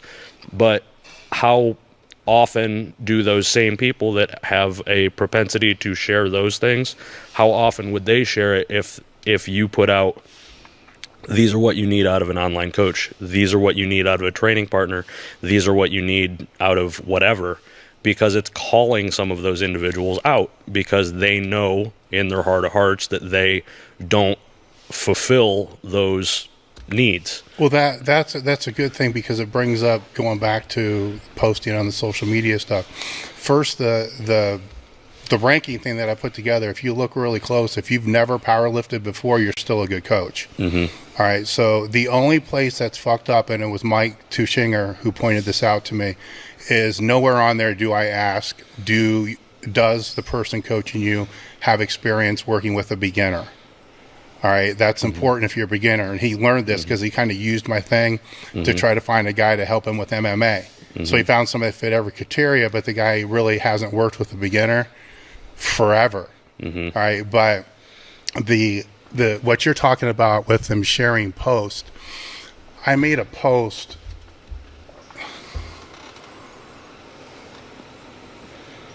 This is how good my brain works. And it's always interesting to me because whenever I make posts that deal with personal accountability, they don't do for shit. Yeah. All right. Yeah. So I made a post like 4 posts ago and that basically said, you don't deserve a goddamn thing. Yeah, you get what you get. You get what you earn. Yeah. Nobody's sharing that shit. Because nobody's putting it around. That's my point. That's what I just said. Yes. Because people are like, oh well, fuck. But here, going back to where we started, if I was using social media to validate my worth or as advertising and so forth, it'd be like, oh shit, I need to delete that one. It's not doing well. All right, it's not getting the likes, it's not getting the engagements, it's not getting the saves. I need to delete it. I need to write something else. I need to stay away from that type of topic. All right, that's what people do. Okay, and that's where you start to get the slighted stuff because they don't want to see that. They want to see this. Well, if you put in your time, fuck yeah, you deserve this. You deserve to be treated this way. You deserve to be treated this way. Well, that may be true, but no, you don't. It's not guaranteed that it's going to happen. Exactly. It's not guaranteed. Yes, there are ways that we have laws. There's laws in the country that everybody should follow, but that doesn't mean that person's going to actually do it. Yeah. All right. So you see what I'm saying? So there is that deserved and earned type thing. And if you put yourself in a position to where you're with somebody that's breaking the law all the time, beating the shit out of you and that kind of stuff, well then yeah, you deserve to be treated than that. But this is a different type of thing. What I'm saying? It's you get the fuck out. You make the choice and do what you got to do to be able to to get out of there. But obviously they didn't earn that. So that's where I put things out business-wise like that. Those make me laugh. To me, those are some of my greatest accomplishments, is if I can make a post that has like no engagement. They just like read it and they're like, fuck. Yeah, but the only engagement are from like people that or like, oh, you get it. It's like from fucking Murph or like DeCenzo or whatever. Yeah. I mean, I have this like reputation as being this ranting feminist, whatever.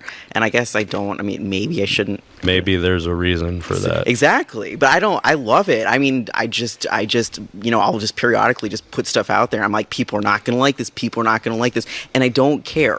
And so maybe, and I do, because here's the thing is I do the thing that I talked about before, which was all this information is like coming at me all the time. And like sometimes some of it like makes me like feel a certain way. And like, then I stop and I'm like, all right, I'm going to like, generate some content. I'm going to put it out there. And so here's the thing. If people don't like it, like if they think, whatever, I'm annoying and they're going to, because of I say stuff like that, I don't care because it made me it made me happy. And I put myself out there. And so I'm kind of arguing like to anybody listening who's struggling with, how they navigate this terrain that we're talking about is like, dude, just try it. It's like, it's fun. It makes you laugh. Like and it doesn't ultimately, like, I guess also I'm not really selling anything. Like, am I? Like, not on my page. Like, not really. I'm selling myself, but you don't need to buy it. Like, I don't care if you buy it. So I'm going to go ahead and put something out there. And it made me, like, it helped me kind of just navigate stuff well. And I wish more people did it. Like, these are the people that I follow. People who are willing to do that, even if I don't agree with them. Like, of course I'm not going to agree with everybody all the time anyway. But I love it when people are willing to do this. Because it honestly, it ends up bringing it enriches things for me, and it shows me that like they've kind of evolved to the next point with how they're navigating a lot. So yeah, I'm gonna keep doing it if people don't like it. And that's the value of creative content, and when you like we've talked about this before on social media, like people can smell marketing.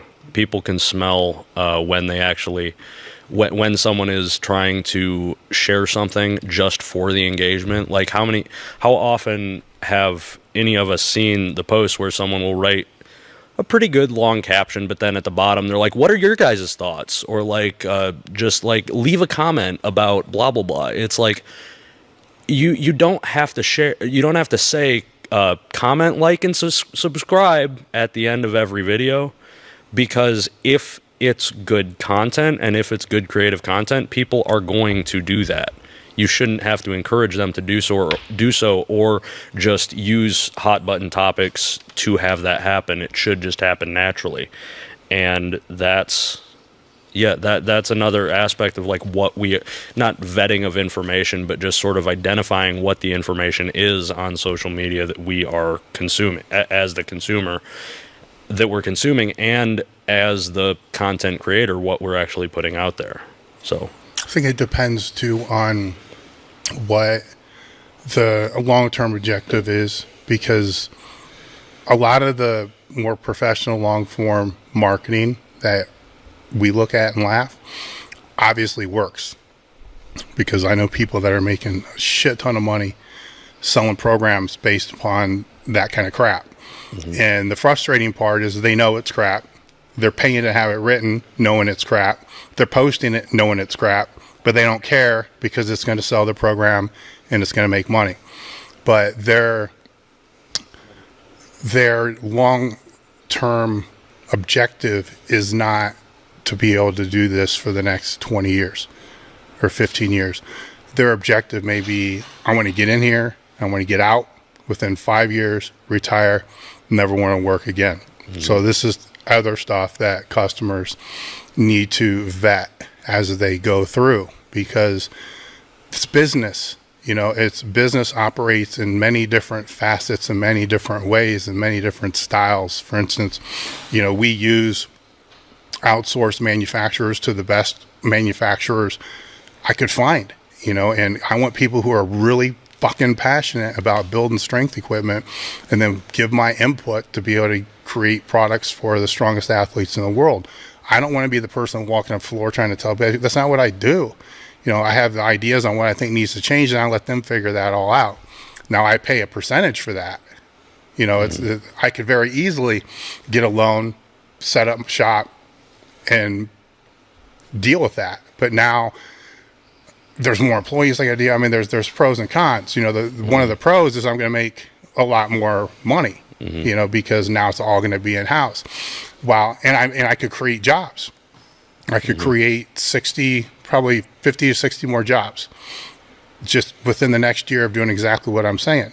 But is it really creating jobs, or am I displacing jobs? Because those jobs from the manufacturer that I currently use, or the two or three that I use, they won't be there mm-hmm. because we're a large percentage of their business. So they're going to be laying a lot of people off. Mm-hmm. I'd rather keep working with the people that that love building shit, mm-hmm. and I love the ideas of coming up with things to make shit even more cool, and let them do that. Where that's one way of doing business, where you're kind of sharing the profits, but you're not making the whole piece of the pie. The other way is bring it in, take the whole piece of the pie, say fuck you, and just keep growing that way. And that's how most business operates. Mm-hmm. Same thing. Now we'll bring it back to the online training. Same thing there. You got the online training, which is more of an intimate thing. You care about the person. You're trying to help them get better. You flip that to somebody that's putting together a program that's going to have a big launch, that's going to have hundreds and hundreds of programs sold, that's going to create, a boatload of fucking revenue, and mm-hmm. kind of go that route, where it's two different types of businesses.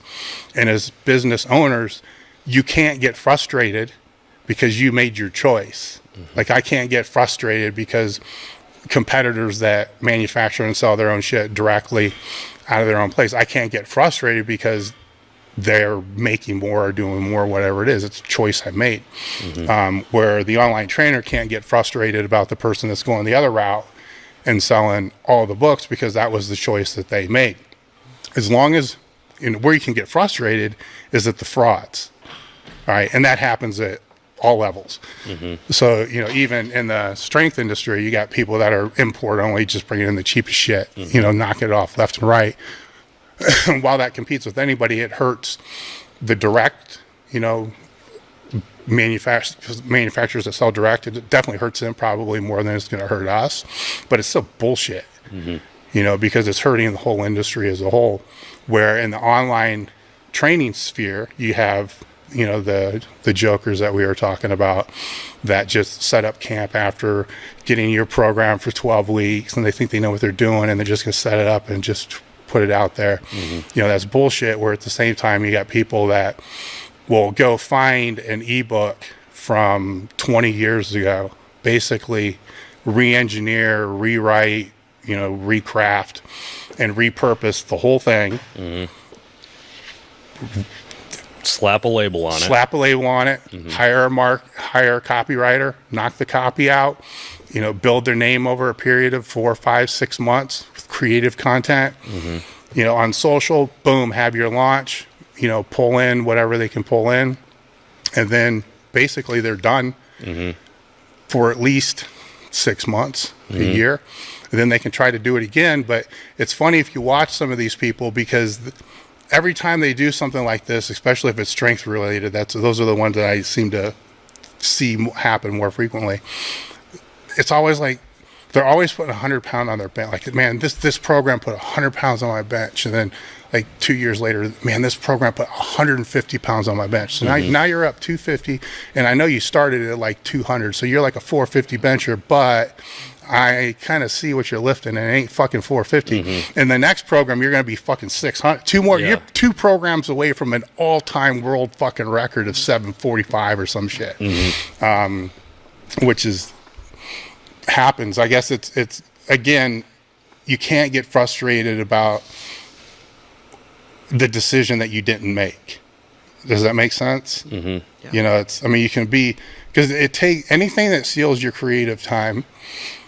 And I believe this is true even as an individual. Anything that steals your creative time is worth twice whatever you think your value is. So if you were billing $150, you know, an hour to train something, anything that's stealing that creative time or any rabbit hole that you fall in that's not helping you in any way, that's $300 worth of value. You know, that's how I put it out there.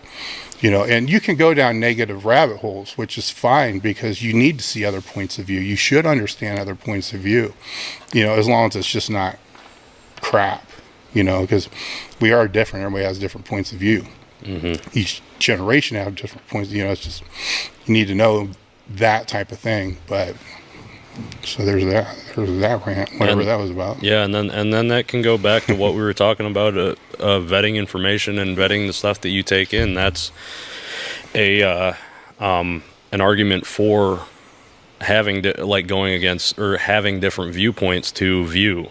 And like Janis, you said, seeing people put out that creative content, even if you disagree with them, you still want to take it in because it's another perspective. It's another point of view that you could potentially benefit from just by examining, like, well, how did they get to that conclusion? Why do they think that way?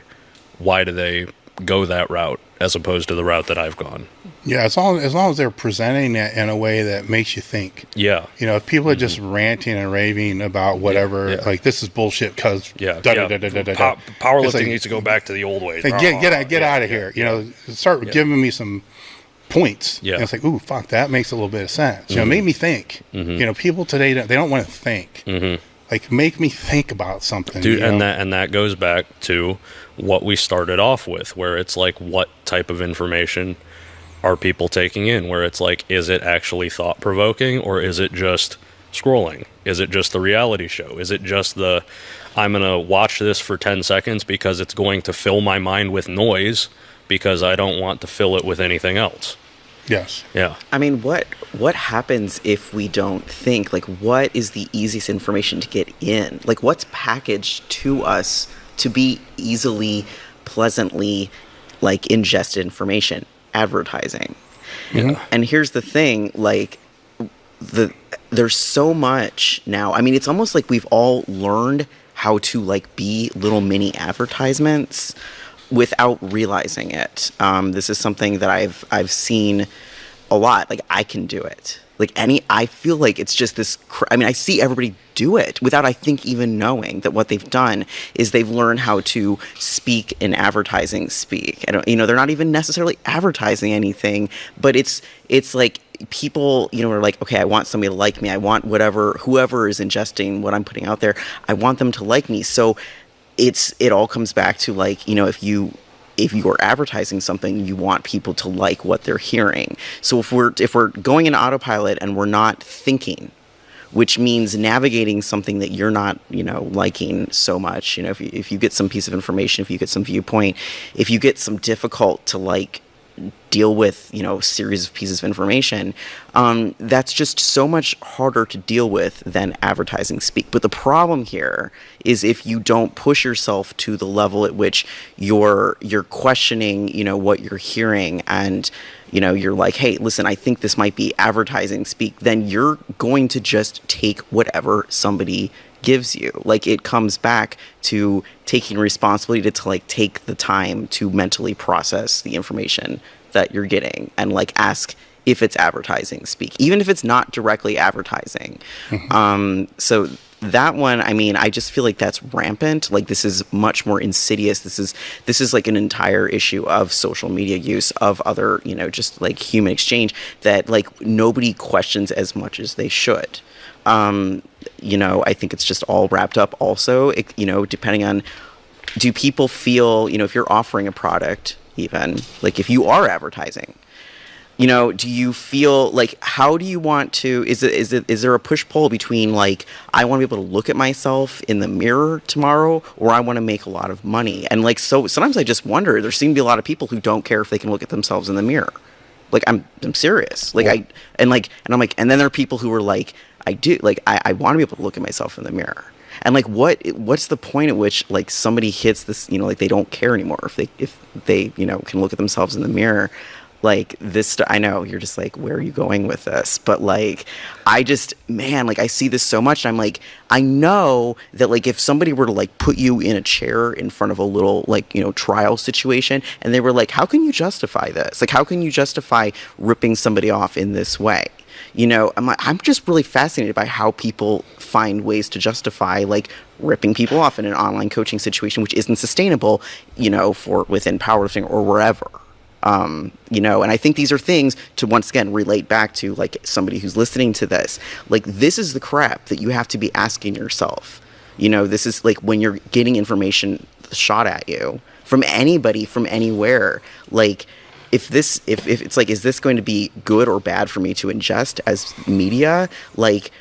What do you think, where do you think the person, the entity, whatever, has arrived in terms of how much it can look in the mirror and feel good about what it's doing? It's a relevant question. You know what? Because I don't accept that everything is about making a buck. In my world, and maybe not everybody's world, but in my world, everything is not about making a buck. And I don't think it has to be, and I'm going to seek out the things that aren't just about making a buck. So if you are the same, then you can join me. And if you're not, then you can go elsewhere. The content, the interesting thing there is to kind of spin this tray just a little quarter direction, I guess, is we're in a content business, and it's free content, mind you, but it's supported by the products that we sell. But anyhow, our content has to be consumed for it to have value. All right. And if it's not consumed, then it's just a payroll expense, that decreases the margins and so forth. But anyhow, so we have to watch what type of content we put out. When I said earlier, and it was, JM kind of focused on it a little bit, and even Justin said a little bit of it, and we've said it here a couple times, people have lost the ability to think.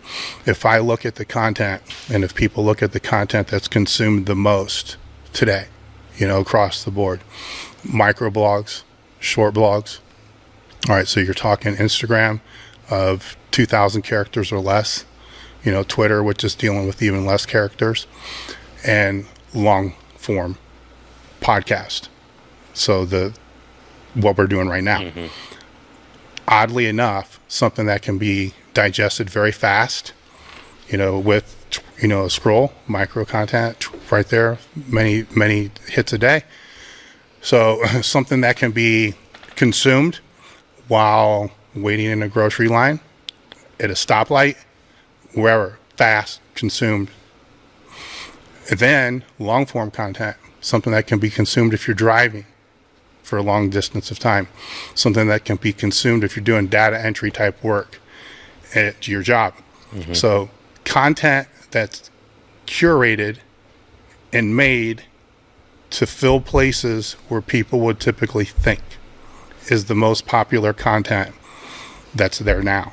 The least popular content are regular length articles, 2,000 to 6,000 words.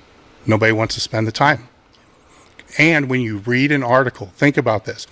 When you read an Instagram post, basically you got enough time to read the post, say, oh, okay. There's not a whole lot to think about, right? It's just, there it is, okay, pay for my groceries and leave. When you read an article, you're stopping through there, then you're stopping thinking, okay, does this make sense? From training related. Could I apply this to my training? Maybe you take a note, maybe you circle it, copy and paste, throw whatever, move down. So even the articles are written in forms that are microblog to be able to skim through, but they're longer. And when's the last time anybody read a book? So you throw that out there to the listeners. Like, when is the last time you actually read a book? Because you sit down to read a book, you have to focus, especially if it's a nonfiction book and it's a story, which I can't stand to read, but you have to sit there and you focus and kind of follow the narrative. Do people possess the ability to even read a book like Game of Thrones or whatever the fuck it's called? You know what I'm saying? Or anything like that. Or I tell people all the time, just read the business books. Like, I hate the trade over-the-counter business books. I hate them with a passion. But at least they make people think. Mm-hmm. When's the last time anybody who's an entrepreneur or who's a business owner who owns a business has actually picked up a book on business and read it that wasn't like Gary V, how to make more money with your fucking Instagram? Or a strength coach or a power lifter, yeah, or anything, because that shit sucks to sit down and read. Yes. A lot of the time. Yes, and that is my go-to source. Yeah. It's even more than the Kindle, which I do use a lot, are, going back to the super training, going back to the block training methodology and all that type of stuff. I still read about the strength training because it reminds me of things and it will bring up things that I've forgotten. And there's a lot of years put into all that. I don't want to lose that, ability. And I like that actually more than I do the business stuff. So I got to actually read both. But do people possess the ability, most of the listeners, to actually, I hear it all the time, I can't read super training. I'm like, I get that. Did you even try just looking in the back? Because in the back, it's some of the easiest shit you could read. It's like, here's the super set, here's a tri set, here's a giant set. Just start with what you understand. And I mean, it's a textbook, for Christ's sake. It doesn't have to be read. And yeah, and that's like, people will ask me, because I have my CSCS, and a lot of people struggle with that test, and it's not exactly an easy test, but if you know what to look for, like if you're out there reading a textbook like Super Training or the Strength and Conditioning Manual or whatever, they make it so that you can understand. It's not like Game of Thrones where it's just words. Yeah. There's little blurbs. There's a little block here and a little block here. Go in and fucking look at the blocks. The if it's not made so that it's impossible to read, and I don't know how many of the listeners are actually sitting down and reading. Like, that's honestly been one of the most beneficial things that I've done over this past year. I've spent a bunch of money on textbooks and just books in general, just because I make it a point to sit down and read and take notes and think. Like you were talking about journaling every day, and it's getting more familiar with that ability to think about what you're doing and understand what it is, what the information actually is that you're taking in, as opposed to at a stoplight or before we were on the show, like just scrolling and being like, this is what you're doing wrong, or the little X and then the check mark, and it's like, yeah, okay, tap, tap, cool, you know, because you're not thinking there. It's like JM was talking about palatability with food. You know, when you eat McDonald's, you can just press it against the roof of your mouth. You don't have to actually have to chew it. It's the same thing. It's you actually go. It's this situation versus that situation where you're either going to McDonald's and getting a quarter pounder and super ease of access, like don't really have to work at anything, or you're buying ground beef and rice and broccoli and this, and you have to cook it at home, and then you have to wait for it to cool down a little bit, and then you have to eat it. That's a much more drawn out process compared to the quarter pounder. So it's like the palatability of the food and the palatability of the information. It's not the easiest thing to digest sometimes, but that's a skill that you can refine. And it's a skill that they not only need to refine, they need to do, because it's very easy to sit and listen to people talk on a podcast about training, and you're going to retain. I don't know what the retention is from podcasting, but I know if I was to give a presentation or a seminar, and it was a 3-hour seminar, people at most will retain 3 things. You know, so one thing per hour. You know, that obviously goes up if you're reading. What people I don't think understand is, you know, it's easy to sit and listen. It's easy to sit and read a microblog that's written very basically. You know, it's whenever you're learning something new, regardless of what it is, it's going to be uncomfortable and hard because you've never been exposed to it before. So you really don't even need to read it. You just need to scan it the first time.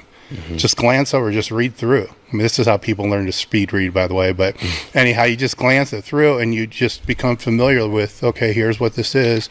Put it away, set it down. You know, then especially for coaches, when you're dealing with some of the books that I feel are some of the most important, you know, Super Training, Science and Practice of Strength Training, and other ones that you can Google search, whatever my list is. You need to really know that shit. So you got to get past the point of just reading it to where you've gone back and you've highlighted it and you've taken notes and you've acted like you've had to take a test on this. And the minimum score that you can get on this test is 100%. That's pass or fail. You either know it or you don't. And that's the level that you want to get with some of the most important books in the strength conditioning industry. And I'll make this very simple because I know it's going to come in. What books do you recommend? Here's what you do, guys. This is very, really simple. Search the best strength and conditioning textbooks and read everybody's list. I don't care if it's a nobody, you know, or an expert. Find the books that are on everybody's list, because there's going to be a few that are going to turn up on every single list. Start with those. All right? That's pretty easy. Super Training is pretty much going to be on all of them, because even if it's a slapdick, they're going to throw it on there. Super Training. Yeah, they're going to throw it on there because everybody else did. But that's a good place to start, because everybody's putting out their own list. So there's going to be overlap, tremendous overlap because of that. Start there. And then learn those. And then when you're communicating, some of the craziest questions I have or conversations I have is with trying to help people with programs, and they'll DM a question and it's about peaking or whatever it's going to be, and I don't even know the context of this. Is this a block model? Is this conjugate? You know, what the fuck is this? And I'm trying to establish the communication for them to be able to tell me what the hell it is, and then they can't, and it's like, send me last, you know. All of a sudden I got like a half hour vested in it, just trying to figure out if this is fucking block training or because they want to do the upper back good morning thing. Like, where does this fit? I'm like, after watching 50 people do it yesterday, it's, you know, where does it fit? You know, it's like nowhere, you know. It's just like, do it when you can. Yeah. I mean, it's just, so from a coaching perspective, though, I really think that they need to have that background to at least be able to have conversations with other coaches when they're together to be able to discuss programming, because you can't discuss programming if you don't even know what the basis is that they're actually coming from. And then when you can, then it's like, oh, okay, I get that. I can take myself out of this conjugate bias, put myself over here, into the block. Now let's talk about this. And then just forget all about this other shit. I don't need to, you're not going to convince, I'll tell you this right now, I've been doing this a long time. You're not going to convince a block person to change to fucking conjugate or vice versa. You just learn the different things, and then you learn how to, help the person who needs the help on where they need the help. Your job isn't to convince them to some completely different philosophy that they don't know anything about. That's not my job. Maybe that's somebody else's job that's got a vested interest in doing that. But the person selling that particular program. Yeah, that's not mine. My job is to make sure to help the person become better. And that goes back to, again, it's people's ability to learn and have those discussions, because how many times have you and I been in here and been talking and exchanging ideas about, speed work versus tempo work, controlling the eccentric, why I think overspeed eccentrics are stupid, why you think they're beneficial, and whatnot. And I've had 1,000 discussions with people on the internet about this, because I'll put it out. So I remember 2 weeks ago when I was in Michigan, I did my Friday Q&A, and I said, somebody was like, if you had to choose between the two, would you choose speed work or tempo work? And I don't know your answer, but what is your answer? Well, speed is tempo. Yes. So I mean, I need to know. For the sake of the argument, the way I interpreted it as was, would you either work speed work, so explosive concentric work, with the conventional speed work, so overspeed eccentric, explosive concentric, versus tempo work, where it was, let's say, for instance, a 5-second eccentric into a explosive concentric. In what type of training model? Exactly. It's so open-ended. But again, I just assumed, because it's the Q&A, so I'm doing a lot of assumptions, I just looked at it as block training, because the person that asked it was just doing, it looked basic, like a very basic Americanized style of block training. Yeah. See, because if it's, let's say they were to take that out of a conjugate approach and then put it in and replace their dynamic day, they've actually almost, depending upon the weight, created 4 max effort sessions per week, which they'll never recover from. So this is like I'm saying, the coaches need to understand the different principles behind it, because speed work it's a big one. It's a big one to really understand, because some people can maintain that explosive quality. If some people, you can't build it, it's just flat out. There's just some people, it's rare, but you really can't. But you can definitely maintain it. Some people, you can build it to a certain point and then hold it, for, actually Ted can hold for about 4, maybe 5 weeks, and that's it. So I can stop speed work 5 weeks out before a meet and then start working on, that's why it turns into more of a progressive overload the last 5 weeks. But if he begins to lose a little bit of speed, and you see it on his warm-ups, we can fix that with just 1 or 2 sets of light box jumps in the middle of the week, brings it back up. But that's kind of a block model. But if that speed quality gets lost, let's say you put the speed work in and it's block 1 of 4, right? And then you're working with athletes that need to be explosive. And then it's, speed, then strength 1, transition, strength 2, and then, transfer, which is transference for the sport. And then into the sport, they're going to be, their explosive components is going to suck.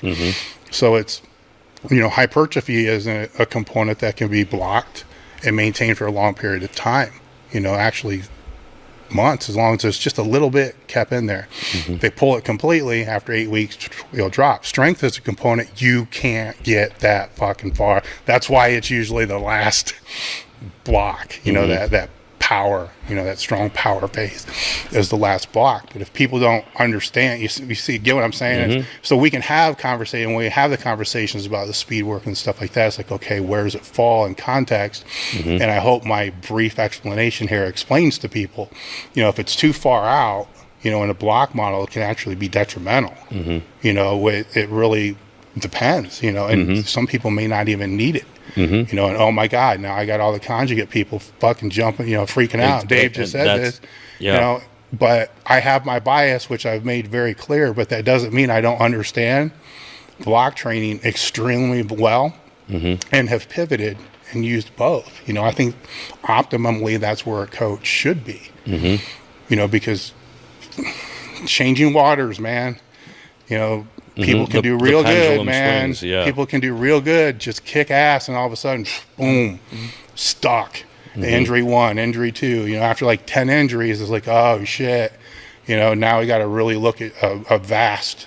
We got to change vessels, man. We need to get a bigger ship, or we got to do something. Yeah. No, I know, and that's sort of that was my response to the person. It's so contextual with all of that, and one of the things that you and I have discussed to no end in here is like the bands creating stability because of like such an intense amount of band tension being in. If there was a skeleton there, it would be an axial load. It's directly down, so it sort of grounds you. So it takes the demand away from the individual to ground themselves, to root themselves.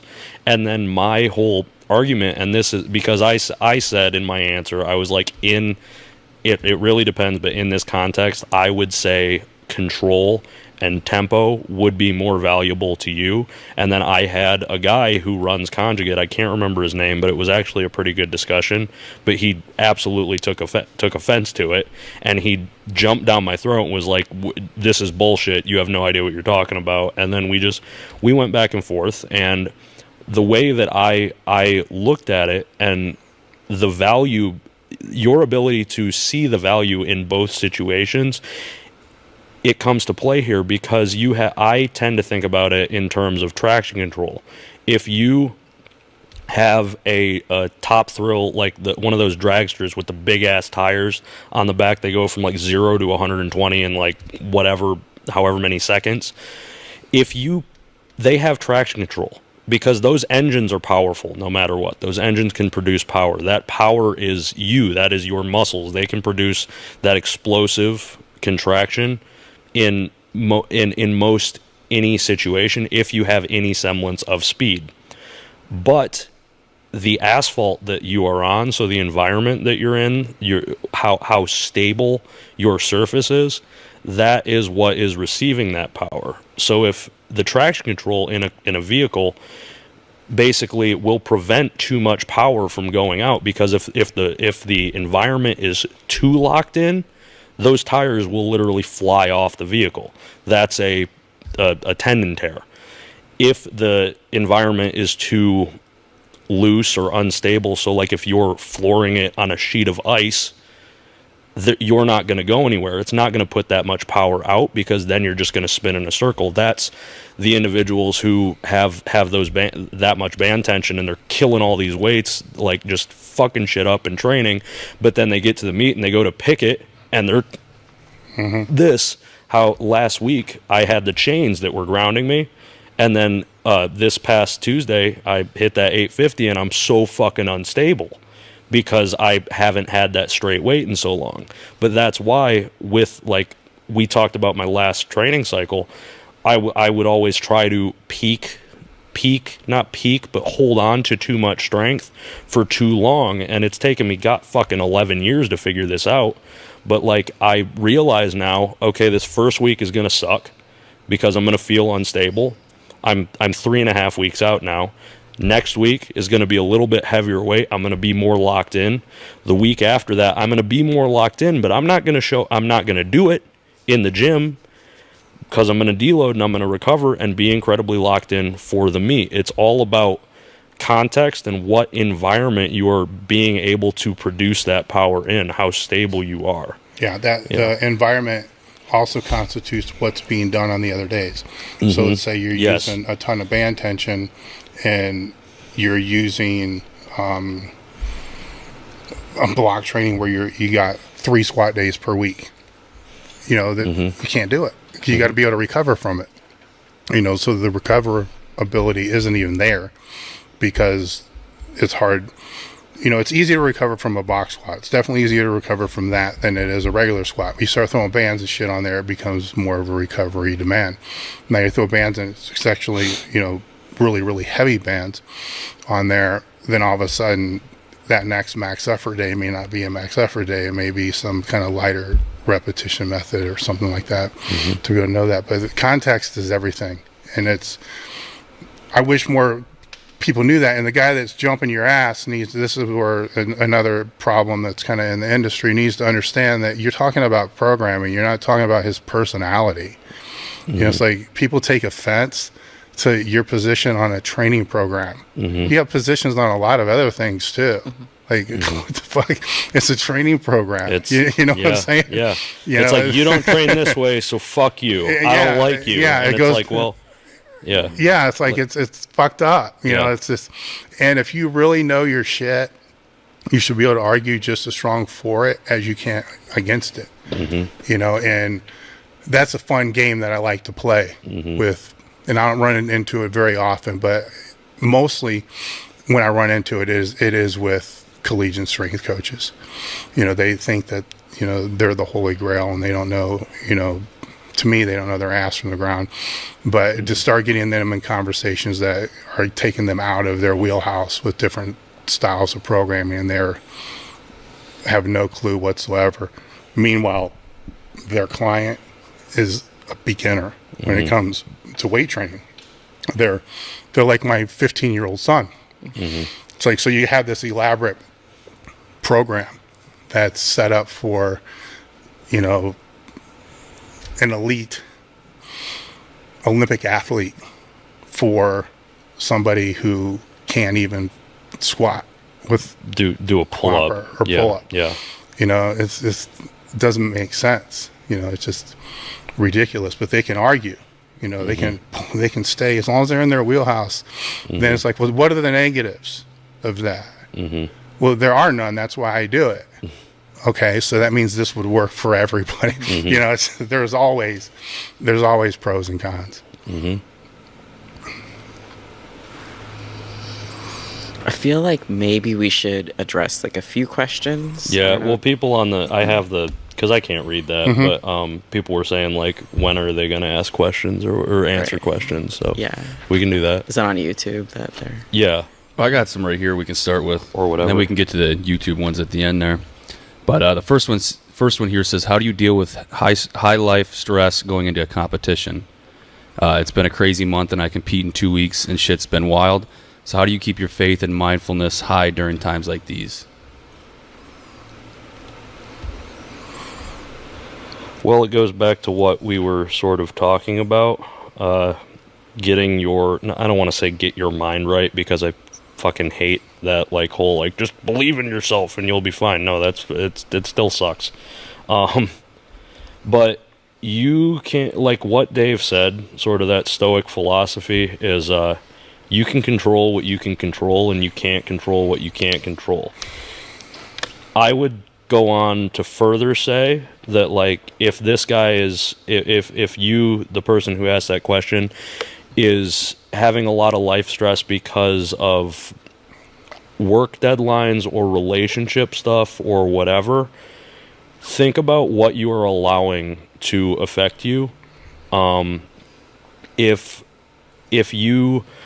your significant other and you are arguing or something along those lines, or there's a great deal of stress from that, sort of consider what you are allowing. You don't have to respond, you don't have to engage, or you can choose how deeply you are doing that at that current moment, or draw boundaries for yourself. That's been a huge thing that I've had to work on this past year, is if you're in the gym and you're training and you are devoting 2 hours of your time to that, you can say and I'm not saying saying it to your significant other or saying it to your boss or anything like that, but I'm saying say it to yourself. Like, in this moment, I am going to work at not thinking about X or not thinking about Y.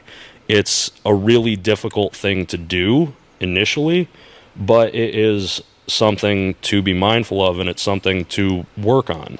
That's been a huge thing for me. Like, my past year has been also wild, but there would come a time where it's like, all right, in this moment, I am not going to put my energy there. I can for every other 22 hours of the day if I need to, but for right now, I am not. I am choosing this over that right now. Well, I also think something to remember, if you're heading into a meet and you're like, oh man, like all this stuff is happening, or like this stuff is happening, period. What you want to remember is that very likely you've been having crud blow up, in your life while you've been training for months. I think people are like, I'm doing a meet. Okay, so it all has to be perfect. And it's like, hell no, like it's not going to be. And when you see it, I think, we're all control freaks. We're not. Hopefully we're not, but I definitely am. When you see things start to go out of control, like you're like, oh man, this is really bad, and I have a meet coming up. This is really bad. You have to back up and just be like, wait, there's been stuff happening while I've been training for this sport for a long time. Like, bad things are always happening. Like, I'm always stressed out. And then you can be like, okay, I'm going into a meet. It's just another, dude, I'm going to go that day and I'm going to do 9 attempts, and like, it's just another training day, except it's a platform. So just remind yourself of that. I mean, what I will tell you is that leading into the meet that I did in 2017, where I did the 132 deadlift record, I am pretty sure that I did not get more than 5 hours of sleep a night. I'm not exaggerating, for like months heading into that. I got a new job like a month before doing that meet. Like, I knew, like, when I went to that meet, I knew that I was like, quote unquote, stressed out, but I don't, and dude, by the way, I'm a stress case. So I'm not sitting here speaking because Joe knows this. Like, he's around me in training all the time. I'm a freaking stress case. But what I did do is I was like, all right, I'm doing this meet. My body actually seems to be pretty up for it. It's just my head that's kind of like, oh God, I'm so stressed. So I was like, shut the hell up and just go. You're always stressed. And the meet went very well. So try to like not feel like everything has to be perfect. Remember that. Going way back, I did maybe 2 meets when Elite FTS was founded, or when we were really an entity that wasn't just like out of the house, just me trying to make something out of nothing. And then I had plenty of meets when I was still working as a personal trainer. My approach was kind of the same way, training wise, and it was conjugate. Really, the last 6 weeks are the only time that really needed balanced, or needed unbalanced, extremely unbalanced would be a better way to say that. So when I was still working as a trainer, I let my manager know, I ran the training program, that for that period of time, I basically would be working, but I did not want to be in control of time cards. I didn't want to be in control of commissions. I did not want to be in control of, there were certain parts that I would have pulled off of my plate that just were like busy work that just frustrated the shit out of me, that I didn't like to do because I didn't like to do it. I didn't want it to be part of my life. And then he would do it for me, and then I would do the same thing for him, if he went on vacation or something like that. So it was a trade. So I tried to clear, like when I said before, there's certain things you control and certain things you can't. I did try to control everything that I could control.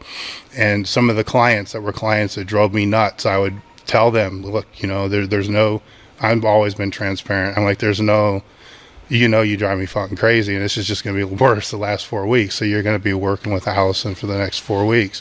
And so I took a little bit of a hit because I was working less hours, and that's where the less hours would come from, as I went and work with the people that would drive me fucking crazy. I just kind of pulled them out, put them off to somebody else, and they always came back. So it wasn't, it wasn't a thing where they felt like they were being jaded, because communication's vital, when I'm trying to do this.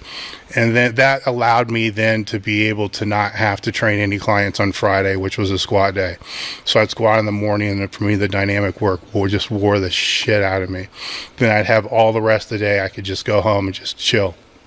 When I was at all elite FTS, then it was, Jim and Tracy.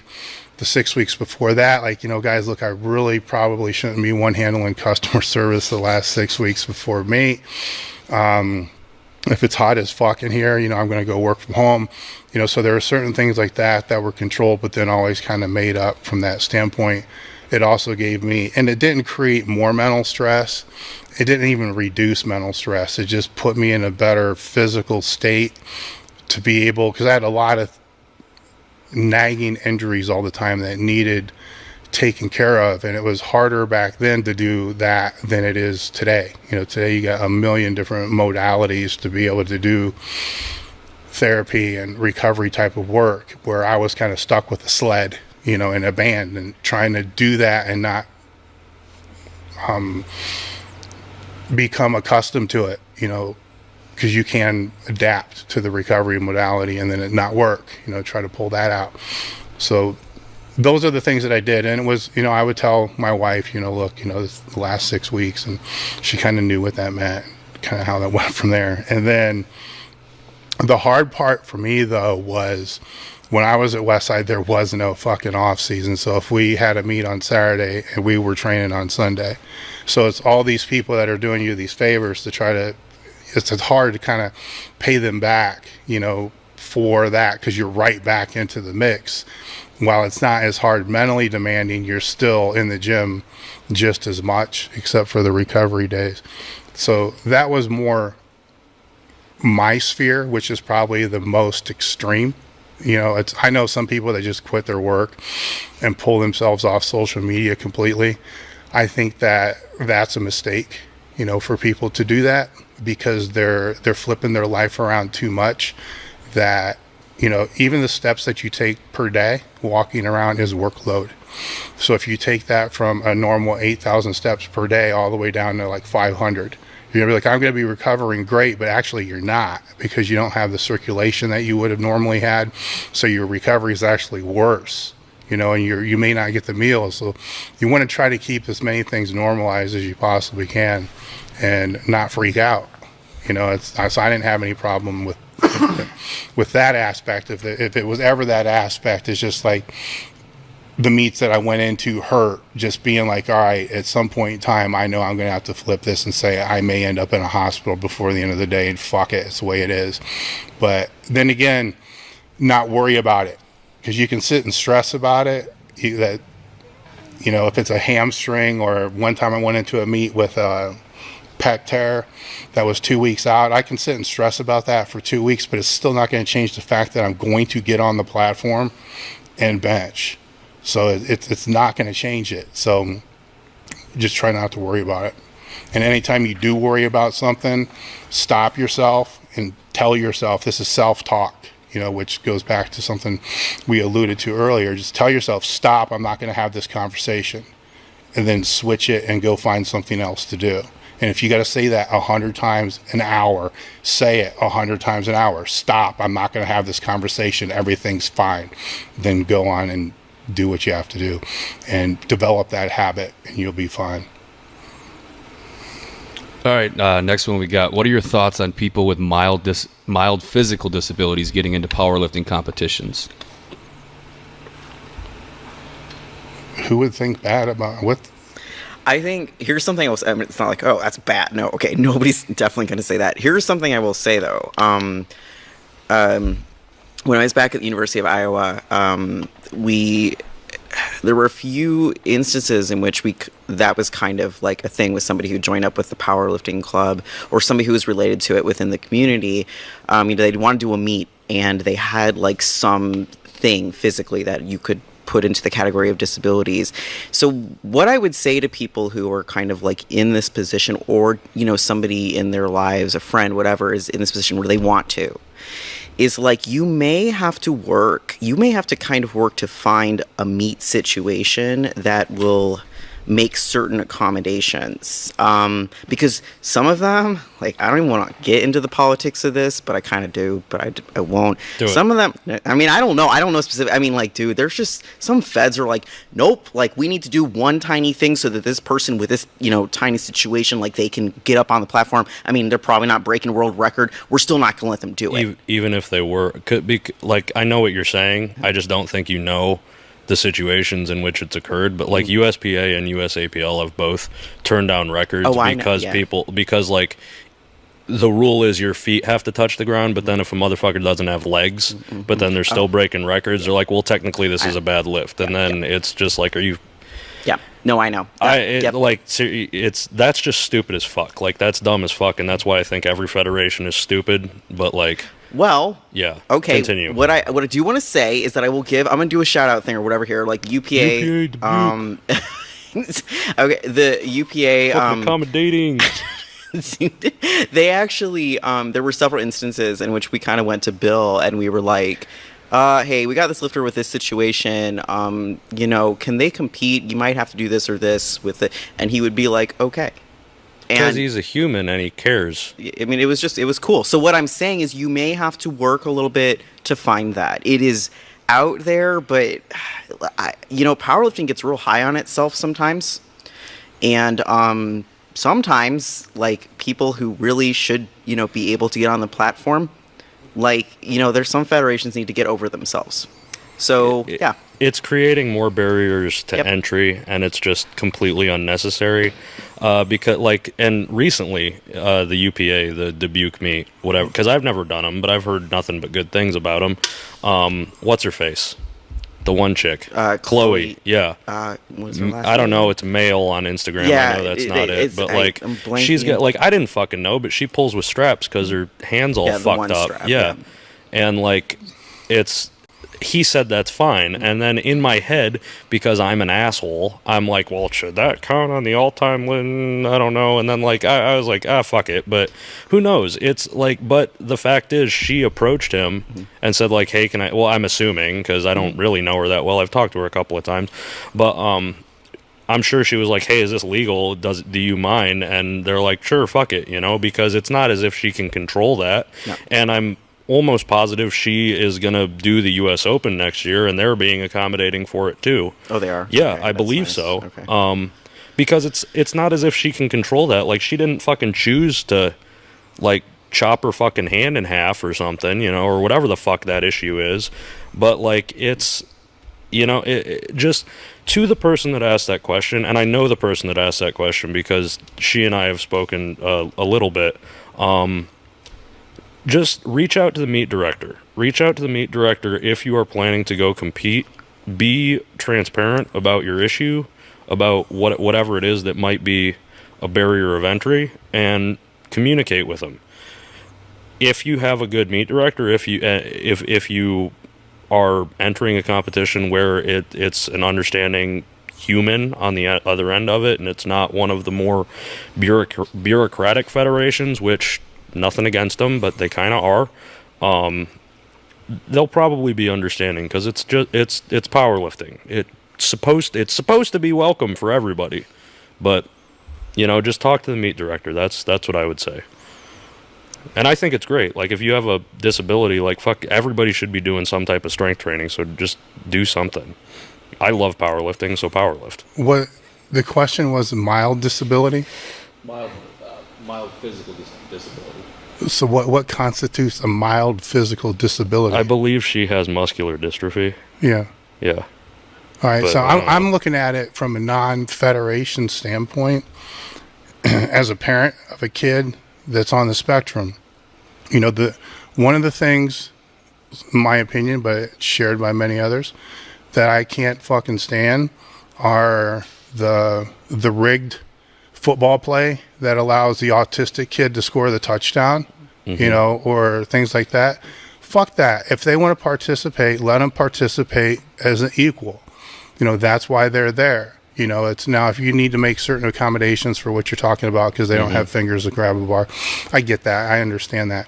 That's more federation person. type thing. I'm talking competitor to competitor. Mm-hmm. Treat them like another competitor. Yeah. Treat them like another lifter. Don't treat them like they're some fucking different foreign species. Yeah. You know, they're a lifter the same way you are. You know, Mm-hmm. you share the same passion. They should be treated with the same passion.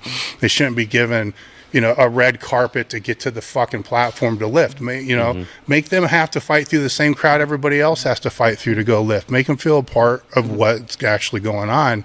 You know, so I don't want to say, you know, don't go out of your way. You know what I'm saying? But those people that know what I'm talking about know what I'm talking about. Mm-hmm. But a lot of times you'll see in meets, you'll have somebody and it's just all of a sudden this is the greatest lifter in the world. You know, the guy just wants to do a meet, or the girl or whoever just wants to do a meet. Let them do the fucking meet. Let them experience the meet. You don't have to fucking stand on chairs, you know, for their third attempt squat. You know, just let them do the fucking meet. Treat them like a fucking lifter. They're going to remember that more than they're going to remember, you know, being treated like a disabled person, that they get treated like everywhere else they fucking go. I think we can do better than that. All right.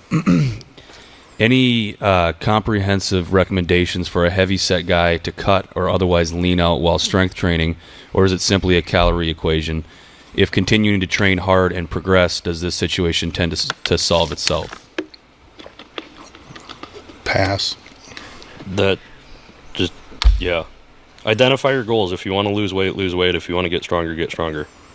I mean, I just feel, you know, these things come up repeatedly. This kind of question, this concern, and I just feel like it comes from this place where, I mean, I have like, I don't want to say sympathy because like that sounds weird, but in a way I really do have a lot of sympathy for people who are just like, man, like I have this, like should I do this? What should I do? Like my body composition is this.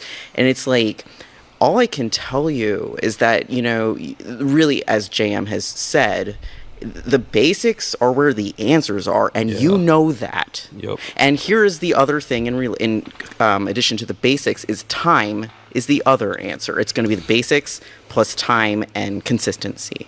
And you know that. So whoever is asking any of these questions, I'm going to give them credit for knowing what I just said. But what's hard is, you know, just butting up against, hey, the onslaught of information, the onslaught of images, the onslaught of, like, you know, ideals in so many ways, strength, body image, etc., that we're all faced with, and then just like kind of getting like squirrely mentally and being like, I need to fix something. It's like, dude, you don't need to fix anything, you just need to work. And like then it will work itself out, as I think the question was, like whatever, it will. Like I promise you, if you adhere to like those kind of three things, and it's going to take years, and nobody wants that answer. Years don't turn into dollars, not directly, not quick. And they don't give you instant gratification. And trust me, I know this like myself personally. I struggle with this myself on so many levels all the time. So I have, like I said, sympathy for this question, but like, you know the answer. I've been asked this question so many times, so I finally decided I'm going to give the exact fucking answer, right? So most people who ask this are probably 300 pounds or more, right? Mm-hmm. Guesstimate on how many calories it takes to maintain is usually times 20. So, dude, you need 6,000 calories on average to maintain your body weight. So that's at 300 pounds. Now, out of that, you're going to want to make sure about 40% of that is coming from protein. Keep in mind, protein is 4 calories per gram, and a carbohydrate is going to make up, let's say, another 40% of this, with the carbohydrates also being 4, and then the fats are going to make up the remaining, which that's 9. If you drink alcohol, fuck it, that's 7. You're going to reduce the calories by 500 on the first week, and then each week thereafter you're going to reduce by 250 throughout the whole training cycle. After the first 4 weeks, actually for your training, you're going to reduce all training in the percentages by 15% on week 1. So if it says 60% for 2 sets of 8, you're going to take 15% off that 50% for the first 4 weeks. After the next 4 weeks, you're going to pull another 5% off because you're dropping weight, and you're dropping weight pretty rapidly. But at that time, you're also going to pull an additional 500 extra calories. So now you should be around 4,000 calories at this period of time. And your training, you need to take another 5% off the top of whatever that max is. Now, about that time is when you should go through a circumax phase. All right. So what I'm really saying is the answer you want is not the fucking answer you're going to get. The answer you want is fucking decide what's the highest priority. Losing weight or gaining strength. You can go about it two different ways. You can maintain your caloric intake, keep your diet basically the same. Try not to let your appetite, because training will increase your appetite. Try not to let your appetite go higher. It will. But try not to eat more because of it. And just start fucking training hard. You will start losing a little bit of fat. You can train weight loss as long as you're keeping the calories the same. It's going to be slow, but that's if strength is the actual number one priority. If fat loss is the number one priority, don't worry about the fucking strength. Lose the weight first, then build the strength. If I was to give my opinion, I would say lose the weight first, then take care of the strength, because the weight loss, it's easier to do. All right, it's easier to drop the weight and harder to maintain. The strength is easier to gain and harder to maintain. So it's an opposite impact on that. So you can lose the strength with the weight loss and gain it back pretty easy. It's maintaining the strength that becomes the hardest entity as you keep dropping. So make your choice. For most people that I've talked to, the choice is always usually with weight loss. They want to drop the weight. So pull the weight off. Don't worry about it. Really good time, though, if you want training advice. If that's the case and you know there's a possibility you're going to lose strength, just create a training program for yourself that just focuses on dialing in your technique to the greatest degree. I mean, be super anal about it. Like, technique, insane. Like, everything, by the time you lose the 50 pounds, there will be nothing wrong with your technique. It will be spot on. So you might never use more than 135.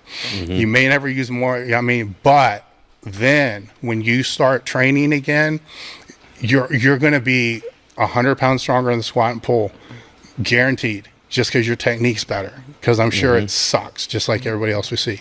And the bench is going to be 50 pounds back. So you're going to have 250 pounds more in your total, even if you never used over 225 for any of those lifts, if you just focus on the technique. Side note, that's actually, sometimes people are like, how do I get through a really boring period in my training? Like, coming off of a meet, like, you do a meet and you're like, oh God, I'm so depressed now. Like, I don't get to do cool things. So one of the ways that I've gotten myself mentally through those periods is to be like, focus on technique. Like, we're going to go in there and make that the thing that gets better. And it's just such a rich, like, there's so much that you can do to put in work in the gym.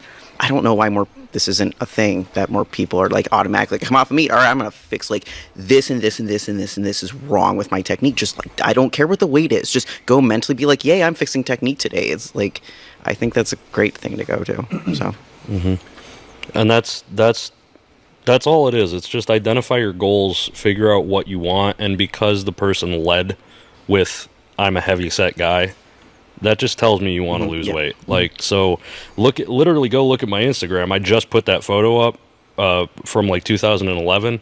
That was it's me like dancing on the Wii in front of like my high school friends. But that's after I lost over I think it was like 80 pounds at that time, because I was so fat as a kid. But I figured out like I need to lose the weight. And back then I didn't know I was doing this, but I thought I would lose the weight and then I would be jacked. I would see like I'd see the Dragon Ball Z characters and like the guys in like Men's Health, and I'm gonna be like, I'm gonna be fucking ripped as soon as I get down to like 170. I'm gonna look so fucking good. And I looked like a Holocaust survivor. My face was sunken in. I got a big ass chin and a big ass head, so I looked like a Pez dispenser. It was fucked up. But I did that first. I lost all that weight, and then I'm like, fuck, okay, I actually have to build muscle now. But then as soon as I go into a caloric surplus after being in a caloric deficit for so long, your body is like Like it wants to suck all that food in, and that's better than any fucking steroid out there, because you're just like, holy shit, I feel amazing. I can have like a couple of potatoes before going to the gym. I'm like turning red and sweating and swollen, and it's fucking great.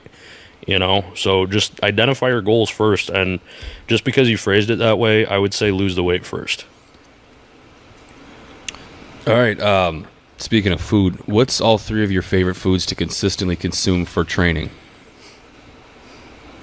I don't have anything. Salt and vinegar Pringles. It's really weird. I mean, either for me, it's like either just horrible fake foods that are protein based, and we all know this. And if it's got birthday cake in the, seriously, I'll want it. That's why she farts so much in the gym. Sorry, that is definitely you, bro. But also, like, just seriously, like, I oatmeal. I just, like, want to have oatmeal before I train. Also, why she farts so much in the gym. God, I can't.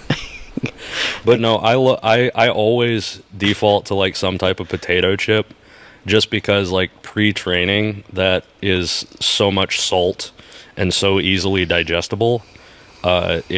I can eat like 800 calories in it and still be hungry, and then it makes me thirsty, so I'm like, fuck, I need to drink more water, and then I come in and I'm super hydrated and bloated and feel awesome. So that's why I always default to that, some type of that. All right. Another one for you, Joe. What do you do for adductor health, rehab, strength, and mobility wise? Just retweak them over and over and over again so that they just turn into scar tissue, and then you'll never have to worry about it. That's a joke. But I have to take a lot of care with my adductors, especially recently. I don't know, it's very interesting because like over the past year and a half, I've just been using the adductors way more frequently, or feeling them more on my squat. I don't know, because I've primarily been competing in reps, and I've been trying to sort of like open my hips more, or I don't know. It's a lot of stuff to be considered there, but I will consistently both warm up and cool down with the Copenhagen adductor drill, which is basically just a side plank with adduction of the legs to wake them up, and the purpose behind that, because it's not just, I see a lot of people have reshared this over this movement over the past like year, because it's gotten more and more popular, but so many people will do it and they'll be hunched over and like rounded and doing it. The purpose behind it is you are using the entire body as a system during the movement, just as if you were doing it as a squat. So you should prioritize your IAP, the intra-abdominal pressure, and the bracing first. You should project the spine like you're squatting, like you're deadlifting or whatever, and then warm the adductors up, because it's tying everything. It's tying the body together as a unit while also actively warming the adductors up. And I will do a lot of single leg work, a lot of unilateral work, because I tend to find that when I do that and I slow that down considerably, I can get the muscles moving, or get the muscles that I really need to be used, and to be strengthened, and that, like, it can be as subtle a change as the angle at which I place my foot, or which side of my foot I put pressure on, whether I'm pushing the foot down or trying to screw the foot in, but doing that unilaterally and focusing on control, because if I can't control it, like if I can't do a semi-assisted pistol squat, like as slow and controlled as I need to on my left side as I can on my right, that tells me that there's an issue that I need to address on my left side. And then you go on to think about that. What's the adductor that I consistently tweak? It's my left one. So maybe you can take data from that and then figure out, okay, I should probably do a little bit more for that side, or focus on it a little bit further. But single leg work and the Copenhagen are the bomb. And warm your glutes up. way more than you think you should, or just use them better. Dave, Janis, any thoughts on that?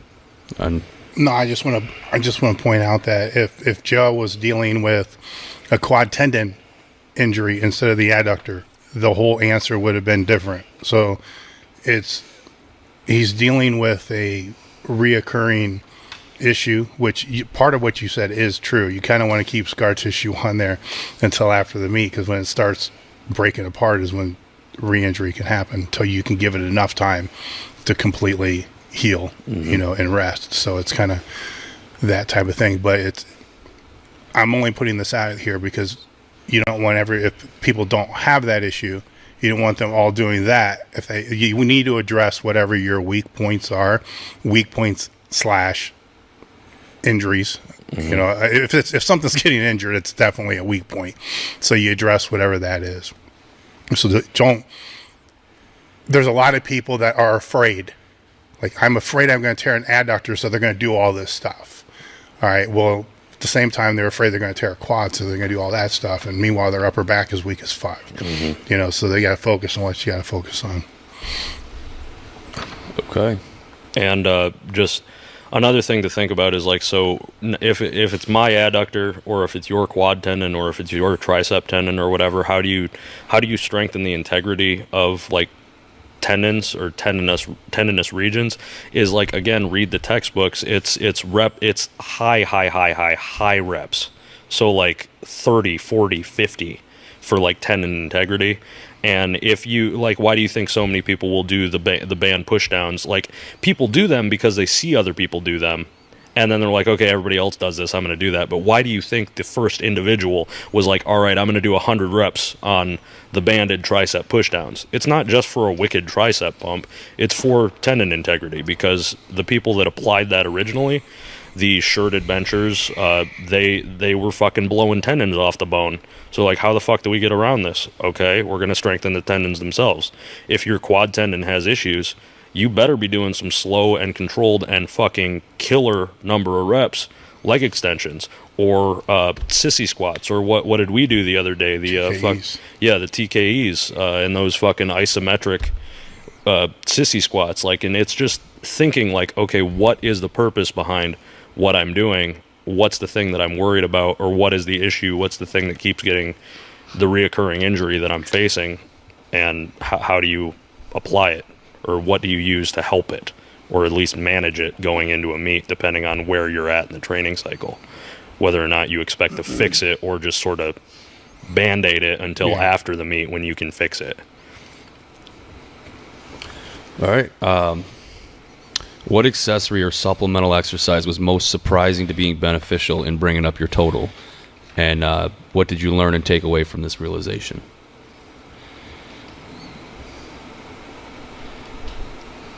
Surprising? That's what it says, yep. For me, I would say the good morning, because it's when my early years of powerlifting, I was shown the good morning, probably part of my first training cycle. And I remember being told, don't ever use over 135, just worry about getting the stretch, working the lower back, get the stretch, work the lower back. But this is, don't ever go heavy on it. And it just became like gospel, just don't go heavy on it. And then when I left that gym and went on to college and joined other powerlifting clubs, I just kind of quit doing it altogether. I just didn't see the need or the point of it.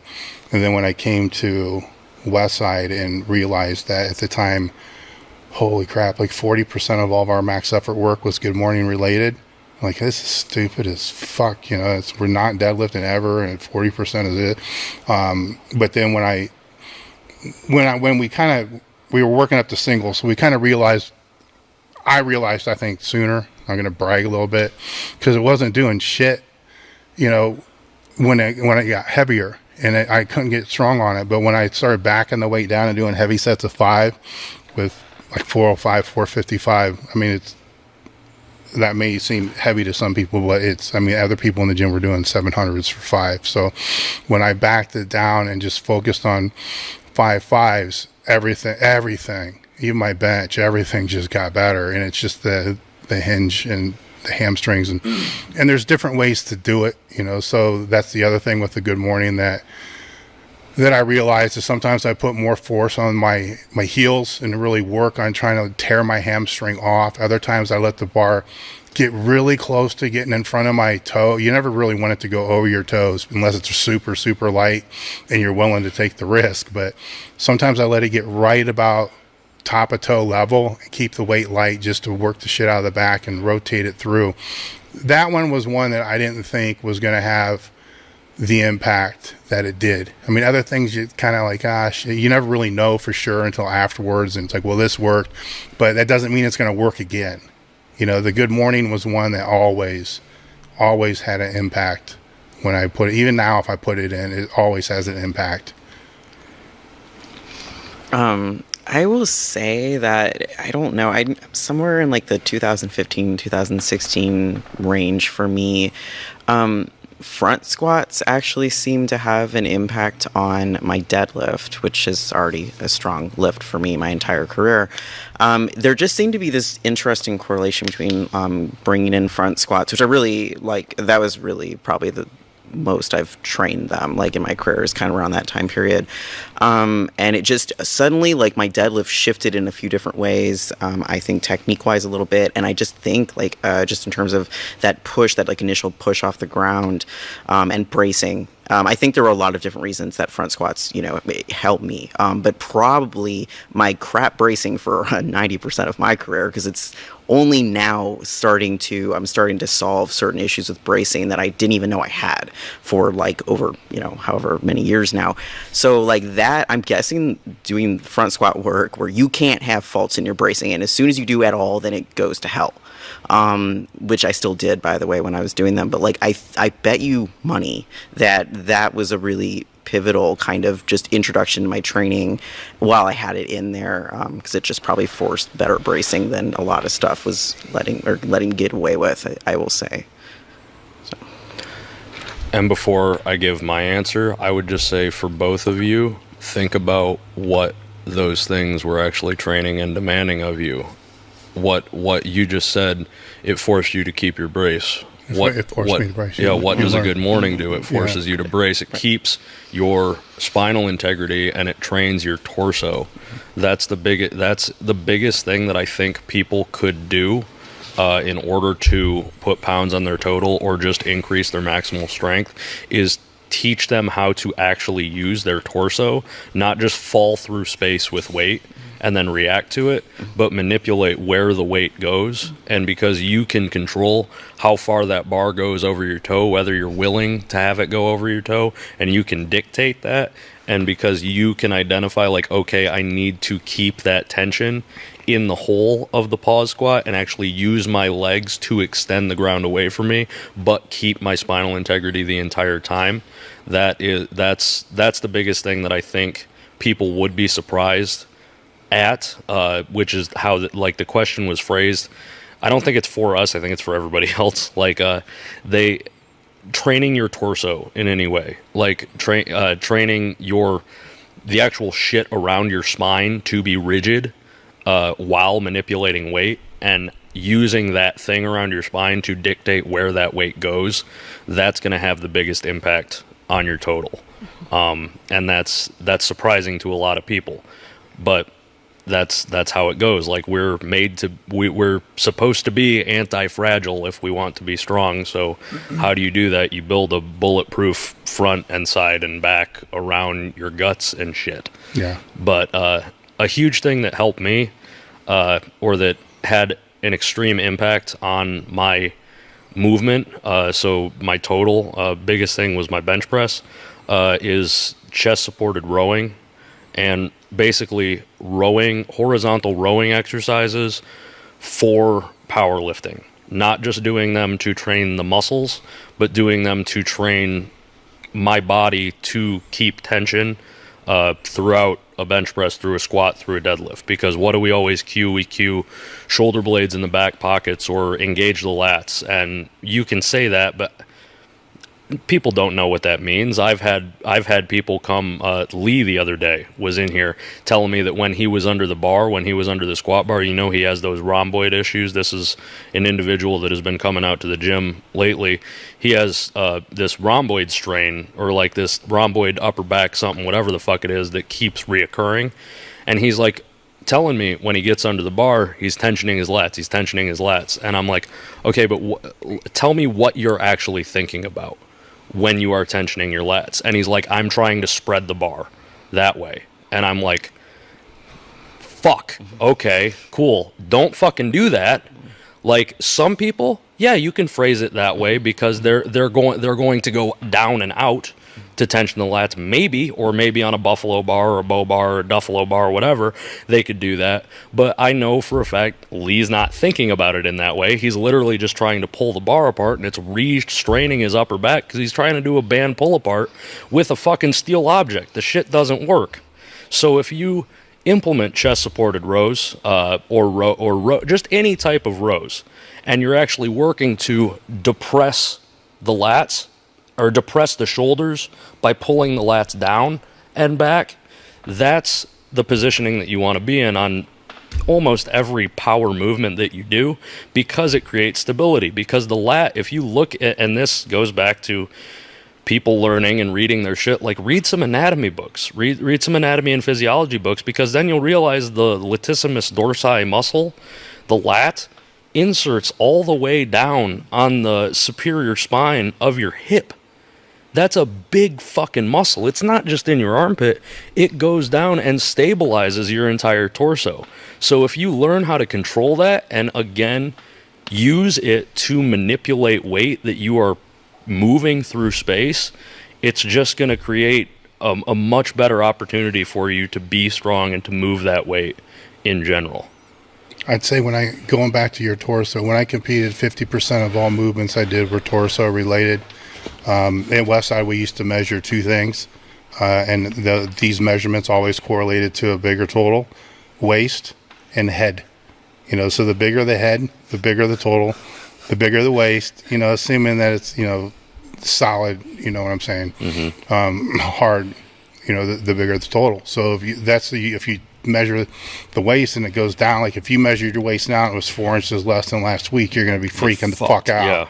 Because what the hell, it's so those, I don't think people focus enough. If they're asking for themselves, they don't focus enough on that. Even on simple things like, if you're training triceps, if I had a preference between an extension, which is a great fucking exercise, or some type of cable standing extension, I'm going with the cable standing extension, because it's going to force them to contract the torso. So any little bit that you can slip in there, especially for people that are not going to do the things that they're supposed to do.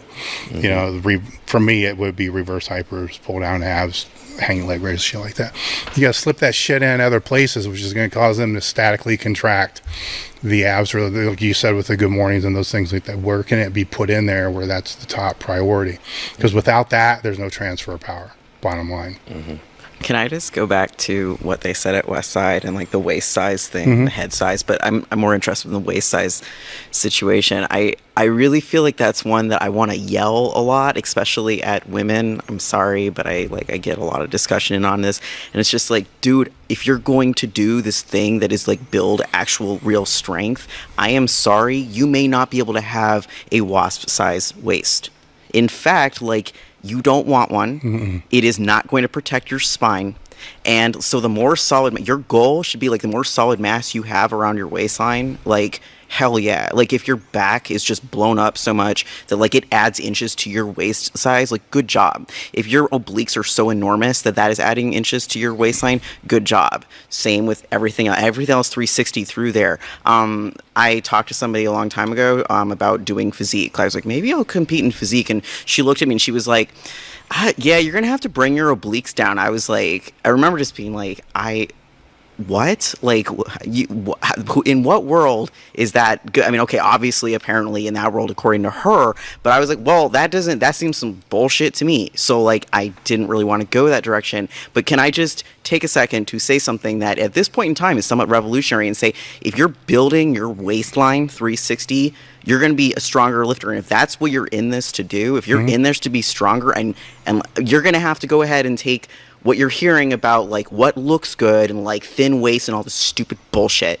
and be like, actually, if my goal is to be strong, then I have to delete that out of my, like, mental vernacular, like my concept that I adhere to. So just please do that, okay? Like, a thick waist is okay in this context. It's great. To flip that to something that Justin was saying, and that I've seen with bodybuilders, male bodybuilders, people that cross over from powerlifter into bodybuilding, the first thing they need to do is drop the pulls and drop the squats. And some people just can't say, I can't do that. Well, then understand you're going to fucking get beat. It's that simple. It's like, well, I can't do that. I have to squat heavy. Well, understand that your fucking lats are not going to be that wide. You got to find other ways to train the muscle. So you can't have, unless you're not going to compete, you can't, if you're trying to be your best at what you're doing, you can't have your cake and eat it too. You're going to be strong. You need to have a thick waist, or it's better to have a thick waist than a broken waist. Hello. It's back pain is not fucking cool. That's why so many people have it. So forget about the total for a minute. It's also injury prevention 101, that having that torso not only is going to protect your back, but it's going to protect your shoulders from the tightness from the bench. It's actually protecting everything, because when you squat, it's stabilizing the knees and everything else. So you got to build the shit out of it. It's just the way it is. And we've talked about this, like, you just have that feeling when you have that pop, when you're that just extra little bit of fat, and it's not even fat, it's just like, I feel fucking thick today. And you don't even have to think about squatting or brace it. You're just like, okay, get my gut tight, get my belt here, and you're like, I could fucking do whatever the fuck I want today. Because this translates everywhere else. There's a reason it's called the oblique sling. It's the shoulder ties into the trunk, the hip ties into the trunk, and then what ties into the hip and the shoulder? The elbow and the knee, and it just goes out and back in. And if you start with this, just like the Copenhagen adduction drill, if you start with this and then do everything else, it's really a lot more difficult to fuck up if you have this locked in. So it's transfer power. Look at women sprinters, Olympic sprinters. Show me how small their waist is. That's anaerobic power at its the highest. Gymnasts. Yes. Yeah. All right, let's hit a couple of these live ones. Can you guys see those on your screen over there? No. Nope. We lost the screen somehow. Well, I'll start with one here. It just says, do you do Zercher squats for Joe and Janis? Not. I have Not. in the distant past. I have, so that's all I got. I have 2 torn biceps. I would rather not do those. I have 1 torn bicep. I would rather not do that. Yeah. So I've seen powerlifters apply Zercher squats in their training, and I've had clients ask me to do Zercher squats in their training, and I'm like, it's a matter of risk versus reward. And if you're not training for strongman, not training for stones, not training for anything like that, let's just do a different thing to train your torso where you run a smaller risk of blowing some shit off, Like, that's just what it's like. I could do squats on a Bosu ball. Like, there's a purpose for those. There are, like, training stability, like some athletes can do it, but if you're a power lifter that is seeking out stability, let's not do those, like, you're too strong for your own good. Let's do some single leg stuff. Let's do some fucking moving stuff, some like a contralateral stuff. I don't do them. I wouldn't tell people to do them who are training for powerlifting, just because you have too large a risk of fucking it up. Okay. Let me see here. Yeah, the screen went away a while ago. All right, my legs start to shake in heavy deadlifts when I get to the bar on my knee level. Any good tips on how to fix that problem? I saw that exchange. Somebody in the comments up here or in here told him to do block pulls from like 2 inches, and he tried, and he'll come back and he'll still have shaking back at like once he gets to the max or semi-max level. It's hard to avoid a certain amount of shaking. Like I at maximal effort stuff or like high intensity stuff, it's power output, and it's traction control. If you're not stable, or if you run the risk of losing stability at any point, your body is going to be like fuck, and that can be shown in shaking or whatever. I would say if it's an ongoing issue and he has it happen again and again, I would address his bracing and I would address his rooting. Look at his torso, look at his feet, and then look at his lats. If all those are locked in and you can't improve upon any of those, then just you might fucking shake a bit when you lock stuff out. I shake when I descend on the squats. Like, that's just how it goes. I can improve upon it because my bracing gets stressed out. Like my deep hip flexors are always either tight or fatigued or whatever. So training those, I can improve upon it a little bit, but I'm almost positive once I get to my maximal effort, like 1 rep max or near it, there's going to be a certain degree of shaking. It's just how it goes. It's power output. Your body has a lot of energy, and it's not always perfect at just putting it into the barbell, and it can sometimes be exhibited going somewhere else.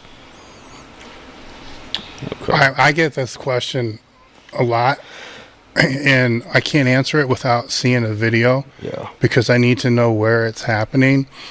What I've seen from all the videos that I've seen, and I would say over 90%, is with most people that I'm seeing that are sending these, which are intermediate, beginners and so forth, they are trying to arch their lockout instead of fuck their lockout.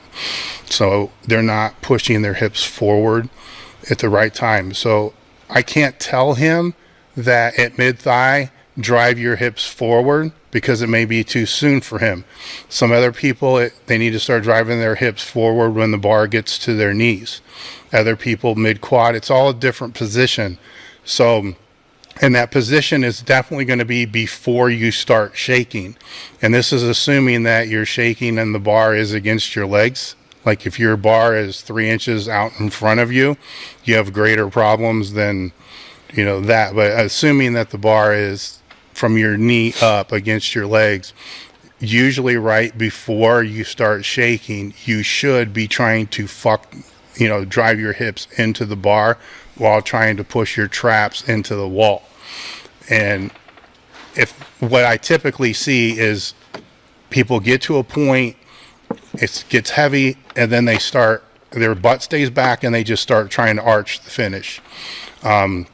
This is, like I said, it's a really hard one to answer because I can't see it. If I could see it, I can sit there and say, okay, 3 inches above your knee, think about dry humping the bar. And with the things that Joe said, you still got to have the brace and support. But typically anything that's going to be above knee, unless it's like super rounded, like old school CrossFit, fucking make fun of videos. Usually they're pretty well braced because the weight kind of does it for them, for that standpoint. But that's what I would say there is you're probably not using your hips and you're trying to arch it up. It's just a matter of when deadlift is a timing thing. It's more of a timing thing than people make it out to be or give it credit to be. Some people just are genetically suited for it, so the timing just kind of like falls into place. Other people have to really, really fucking think about it. And then there's a third group of people that to do it right, it's going to be really weird and uncomfortable to be able to get the timing right. Typically, the heavier the person gets, the more vital the timing becomes. Like a super, the timing is night and day. It's a 200-pound difference on what they do. When's the last time you saw a super heavyweight grind a deadlift? They don't. It either moves and they lock it out, or it's not. Yeah. Yeah. Okay. We got one. The benches at my gym are low and narrow, while I am a tall and broad guy. How should I adapt to this in my bench training? Due to life constraints, moving gyms is not an option.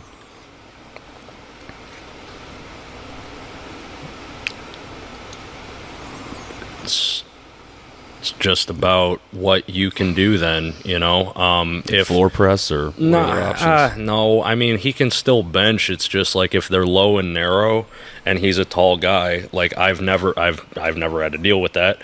But get used to benching. Like, it's not going to be as optimal as it could be. Get used to benching with your feet further out in front of your knees a little bit. Get really fucking good at it. Like I was talking about doing chest supported rows. Get your lats strong as shit and hold the contraction on some of your lat training. Like, get used to having it locked in, because you are going to have to be very, very locked in on those types of benches, or they will fuck your shoulders up. So just get your lats as strong as you can. Get your lats strong in both dynamic ways and isometric ways, and then use your lats on the bench press as best you can, and if you feel your form start to go at all on one of those benches, like, it's not worth it to grind shit out on something like that, because then you're gonna get like your shoulder popped up and you're gonna tweak some shit, and you might be able to throw a couple yoga mats over the top, and this, I'm talking yoga mats, not exercise mats, but the thin, I mean, we're talking a ½ inch at the very most. You might be able to throw a couple on there. But I agree with Joe. You're going to have to put your feet out in front of you. If you're a competitor and you're traveling and you got to get your bench in and you walk into a gym and that's all they have, here's what I did. I turned around and walked the fuck out. It was better to skip the workout and then to risk benching on something that's 15 inches tall and an inch and a half more narrow with barely any padding than it is to force myself through some speed workout. My pecs were always a problem, and that was just a pec tear waiting to happen. So I just turn around, walk the fuck out, and that's it. Day off, It's not worth training in a non-optimal environment if you're training for a meet. Now, he's got no other choice, so make the best out of what you can. But when your situation changes, make sure you select your gym based upon something that's got good equipment. Yeah, I mean, I don't know what programming style this person uses, but it kind of begs the question of potentially just choosing, all right, like, I'm just going to bring in variations that don't involve the bench, like a little more, like, once again, it's just so contextual. But I honestly, probably, if I were in that position, I'd probably do that, especially in the off season. I mean, hey, like, why not? Just do more overhead pressing than like powerlifters are quote unquote supposed to. I'm being facetious right now, but honestly, in that position, in that situation, you might be healthier, safer doing so. Yeah. I'm sorry. I approached that question as he was a powerlifter. If you're not a powerlifter, just don't bench. Yeah, just do something. Yeah, don't do something. Use the machines. Do something. You can train the chest many other ways. Yeah.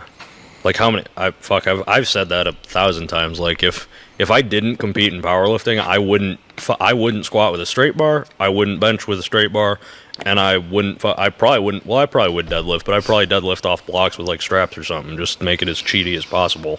So, I don't know. It's like everything you do, Dave. That's what I do. Yeah, exactly. It's more fun, right? It's fucking way more fun. Yeah. All right. You guys are all happy. On a sad note, or a more serious note, this will be one to end on. How do you deal with personal issues such as loss of family members or something similar in an attempt to maintain some sort of training whilst dealing with that tragedy? Also, is it wrong to use those emotions accompanying such an event in training?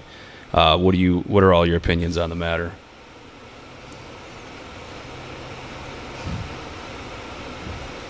Well, it's been a year for me. Or just advice. You don't have to dive into your own experience. I know. I understand. But I mean, like, I made a post about last weekend how I was fucking, like, practically had tears in my eyes before squatting, because I have like a very emotional connection to music, and I was just like I was having a thing that day, and I don't know. I don't think that it's wrong to use those emotions as fuel. I think we use a lot of different things as fuel sometimes. Like sometimes you come into the gym and you're like, fuck, I'm pissed off, like I'm going to put it into this. I don't think the gym is therapy, but I think it sometimes has to be, because it's very hard to separate your personal life from your lifting life, because your lifting life is more often than not also your personal life. So yeah, it's like we talked about way earlier in the podcast, like you need to be able to focus for 10 seconds. You need to be able to shut everything out for 10 seconds, or at least actively try to. And like, if that means you have to be mindful of your breathing, be mindful of what you're listening to, be mindful of what you're thinking about, then do it. But you have to work on that when you're in here. Like, and the problem with life is that it ends. Everybody dies, and that's sad sometimes, you know. But it's just you can either accept that or you can't. And even if you accept it, it doesn't stop it from hurting, but it can help. So. My last 2 years have been kind of like complete hell. At least last 2 years, I'm going to say. And like the first part of my power, I've been doing this for a little over 7 years. And the first part of my lifting career, up till like 16 or so, honestly, was like my life situation was so different than the last 2 years. It has been bad. So, I will just say that like during that time period, man, there was multiple things where like I would need to, you know, I'm like, okay, I want to train for this, but like there was just stuff going on, and just as at the end of the day, like basically I always come back to like, okay, just like keep going forward. Like the training is not going to be perfect. I don't care like if you just, you know, go to the gym and do like the most, it just really ends up being a not very productive workout. Like at least you just went and did it. Like that's literally what I've done like this whole time and continue to do. So I think people are just like, how do I keep, I think it's because you hold a picture, you're asking this question, or somebody might ask this question because they hold a certain picture in their mind of like what their training should look like, what their competition trajectory should look like. And then life happens, as we say, and it's like you need to adjust, you know, like your relationship with this, given that. And if you do, then you can still keep going, which is the bottom line. But you're just going to have to give it some leeway for a period sometimes. And that might be the difference between you staying in the sport, or things just going to complete hell and you just ending up quitting. So just adjust. Yeah, like I mean, I listened to a couple of voicemails of my grandfather yesterday, you know, just because I was thinking about it, and it's always going to be there. And I mean, when he passed away this past year, like I think I found out about it. No, I found out about he went into the hospital like at the beginning of a workout when I was in here. And I just sort of, like, I freaked the fuck out for a couple of minutes, but longer than that. But then I was like, okay, I need to get something done. I think I just did some, like, considerably less than what I was written to do or prescribed to do that day, but I still did something, you know. And then the next day I was supposed to come in here, I still did something. And then even when I went to Florida to see him in the hospital, I still did something when I was down there. It's just, even if that means waking up and stretching one day, it's just still do something. Realize again, like what we were talking about earlier, you can control what you can control, and you can't control what you can't control, but identify the things that you can control and then control the fuck out of them. Like, own your shit. Like, even if it's the hardest thing one day, the hardest thing is to get up out of bed, and then still get up out of bed, you know, do it, you know, and just take a step a little bit further every single day. And And it's realize, like, give yourself some leeway too, because it's never going to be perfect. Like it's never going to be an ideal situation. Like the guy that said, I have a whole lot of life stress 2 weeks out for my meet.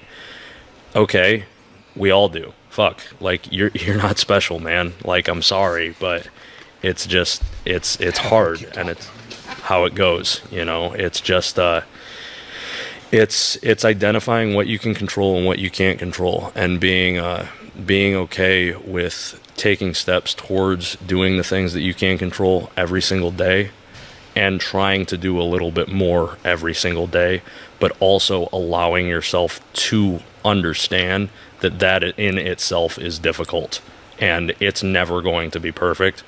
No matter how hard you try to do it perfectly, you can only get close. That's the nature of the beast of fucking life, you know? Nothing ever goes according to plan. Even if you get it close, it's not going to be perfect. It never will be. I mean, I do think we need to understand or remember that you get people who, like, for whom if they have some crap going on, then like, yay, the gym is like their way of handling it. You know, if they go in, they know it's gonna, I mean, it might take some motivation, it might be hard, it might be screwed up, but they know if they go in, they're gonna be like, yay, okay, I'm like kind of calmed down. It kind of calms them down. And then you do, I mean, so that's like one type of person. Then you get like another type of person who honestly, something blows up in their lives and like they shut down, like they can't motivate themselves to do anything, you know, like there's that like depressive situation where like it feels like this hell to, you know, to get out of bed. So sometimes I think with this kind of question you have to kind of figure out where, like, how this training works for you, and then like, because it's kind of gonna be a different understanding of what you do with your training when periods of high stress and like tragedy and loss occur, based on how you respond to trauma. And that's, once again, that's not going to be the same for everybody. So just, you know, remember, this is not one size fits all for how to navigate your own, you know, struggle, I think.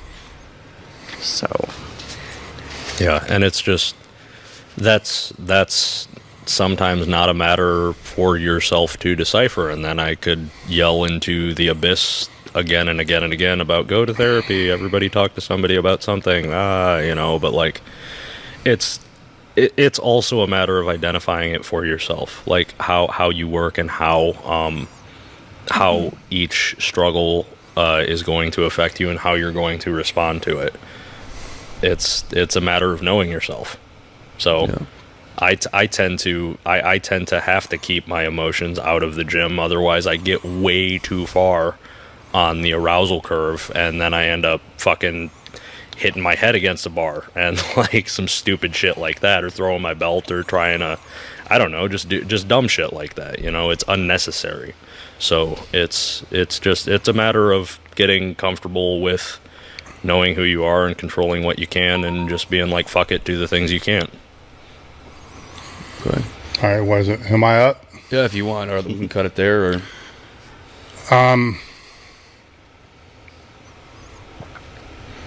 fuck it.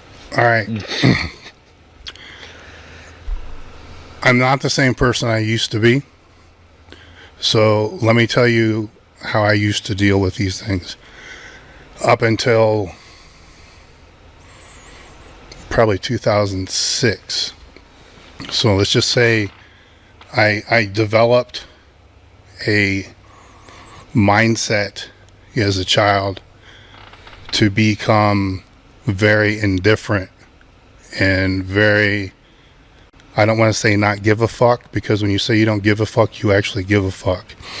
Being a person that is just oblivious, like, here's what I got to do, this is what I'm going to do, everything else is irrelevant.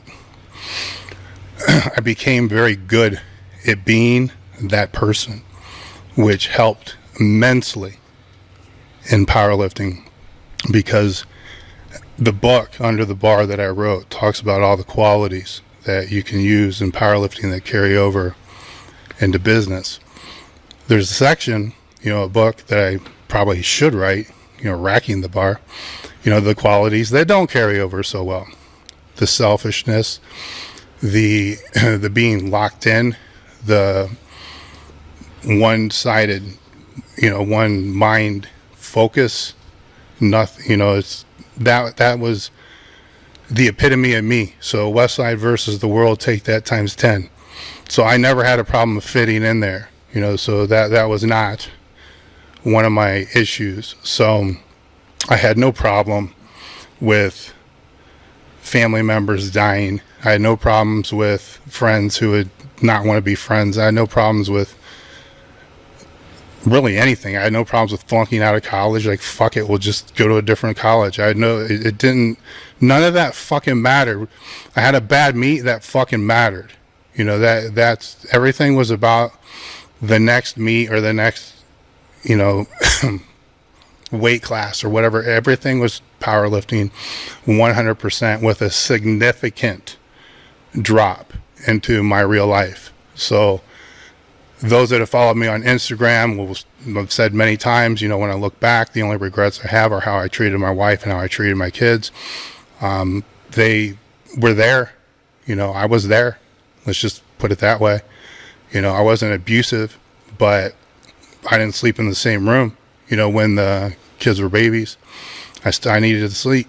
I had meat coming up in 17 weeks, or a meet coming up in, my joke is I had a meet coming up in 37 weeks. So couldn't go for a walk, couldn't go to a movie, couldn't go to dinner, fuck all that. This is what I do, So when you say 100% all in, I take that literally. I know what that means to actually do that. And I didn't want to leave the sport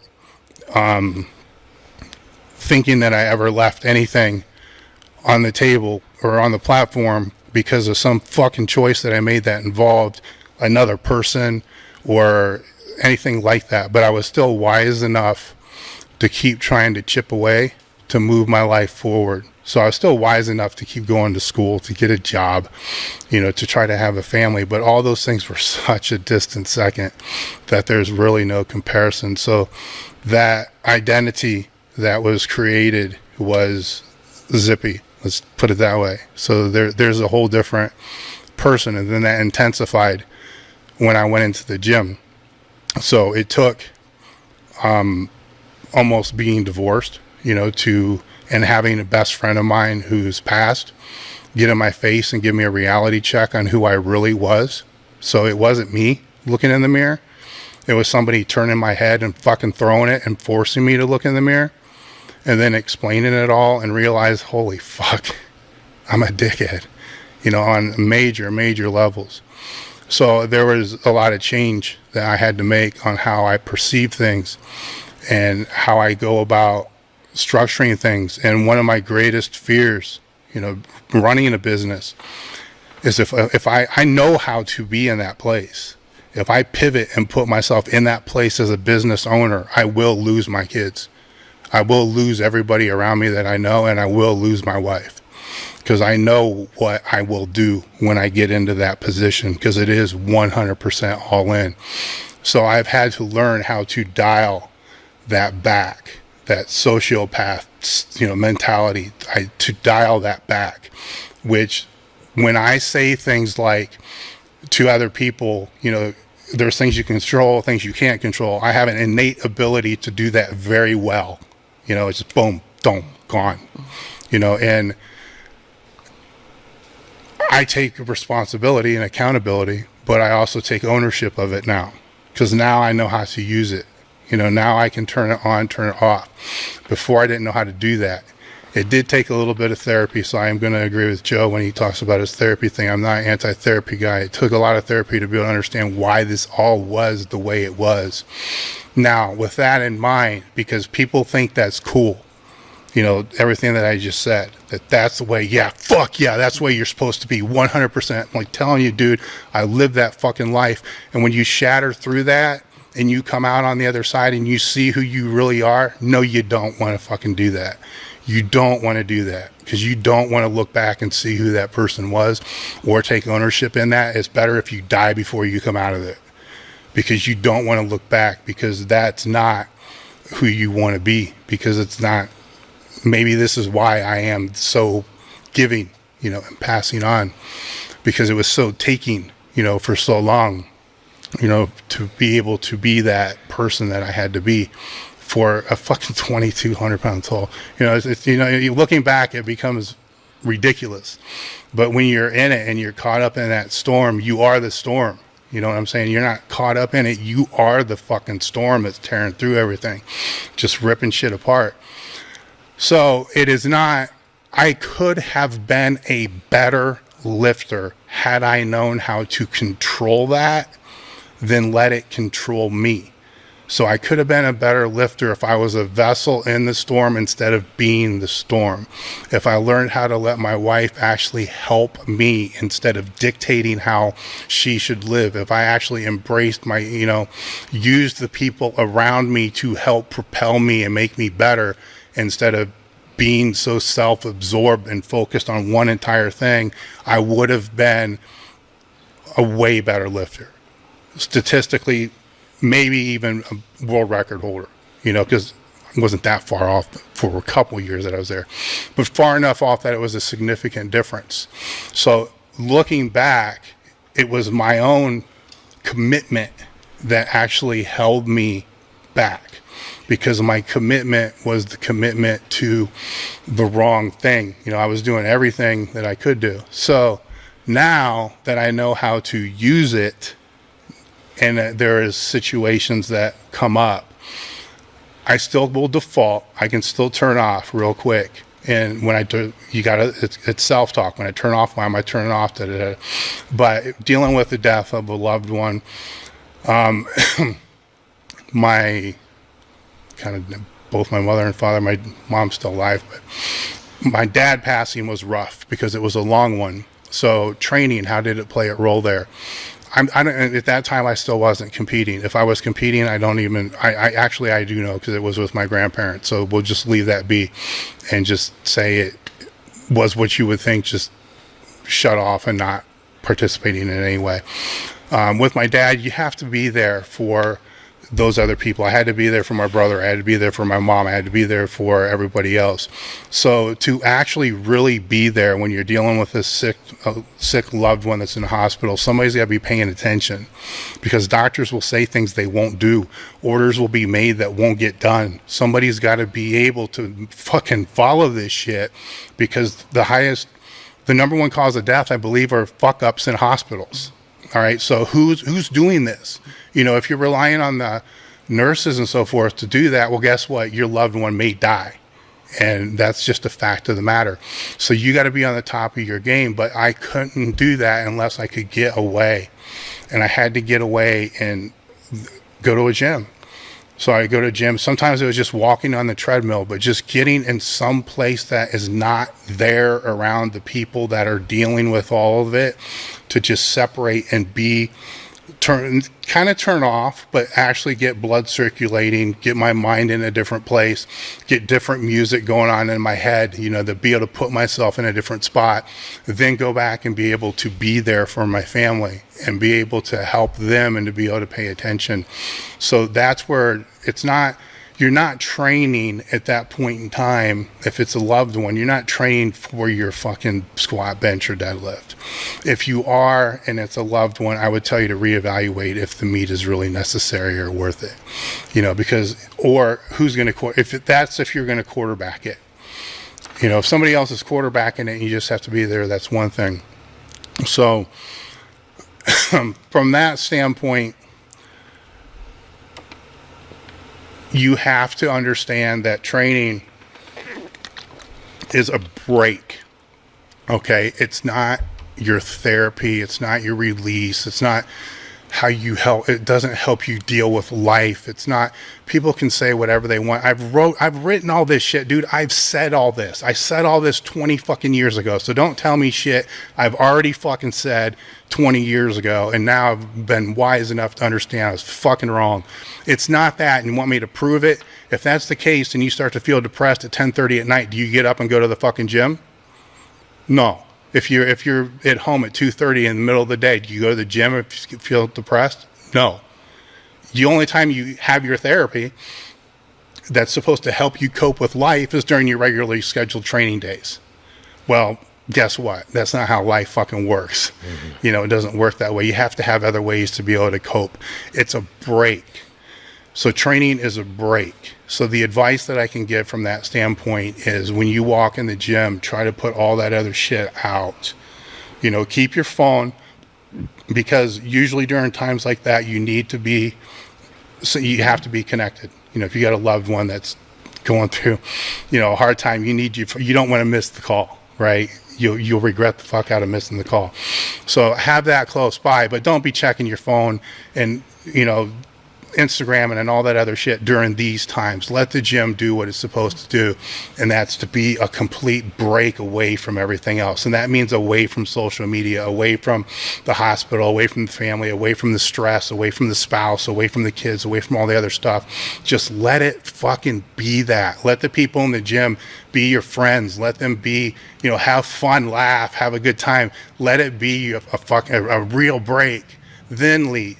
Now, during times that aren't stress, yeah, fucking sure, post your shit up and all that other stuff. But during times under high stress, that's my biggest advice. Make the gym really be a break. So anything that's normally outside of the gym, leave outside of the gym. Even, you know, and that's it. And that go all in bullshit, you can still go all in and still be very fucking productive and move forward. And there's been professional players in every league around the world that have done it. So there's no reason why a fucking powerlifter that only spends 6 hours a week training has to be 100% all in 24/7. And it goes back to what you said earlier and what I built upon. It's control what you can control and control the fuck out of it. And if you're in an instance where you're in the storm, you're getting blown around, you have the wife, you have the dying loved one, you have the kids that are driving you crazy, whatever, then you find something that you can control. You find that break, whether it's even if it's an hour, if it's 45 minutes, but you go there and you treat it as such. You control the shit out of it, so you make it your time away. It's not your therapy, your release, but you make it that break. You get out of it what you need, and then you go back to whatever you're dealing with. Yes. Yeah. And that 1 hour or half hour or whatever it is you won't believe the difference. I mean, you're going to step right back into the storm again, but you're going to step back in like, okay, motherfuckers, let's go. You know, and it's not as pounding, because every day is just a little bit of a chip away. You know, so it's still going to chip away a little bit, but at least you're ready for it. You know, instead of just boom, boom, boom, boom, over and over and over and over and over. Then you get the ones that, you know, just will overtrain. You know, like, you know, it's like train like fucking a Rocky montage, you know, because things are bad. So, boom, there comes fucking lunatic fringe again. And, you know, I'm going to do a, what do they call them? Fucking AMRAP. Fucking Like drop set, AMRAP, yeah. They're going to do a fucking AMRAP on their squats, and they're going to kill themselves. And, dude, that's the worst thing that you can do, because your cortisol is already elevated just because of the life situation you're in. So then you're going to train yourself to even elevate it more so. So you're going to make less gain. So your goal here is to actually make less progress, you know, and no, well then, fuck, why don't you just, you know, do what you control it and get the hell in and out. You don't want to leave people stranded. If we're going to do this, because somebody's going to have to always be there. Yeah. You know, one of us would have to always be there, because it was a different... At the time, all of us started training pretty much together. You know, you were one of the first, you know, just to start training some of the lifts somewhere else. And your deadlift, you know, went like 100 pounds. For me.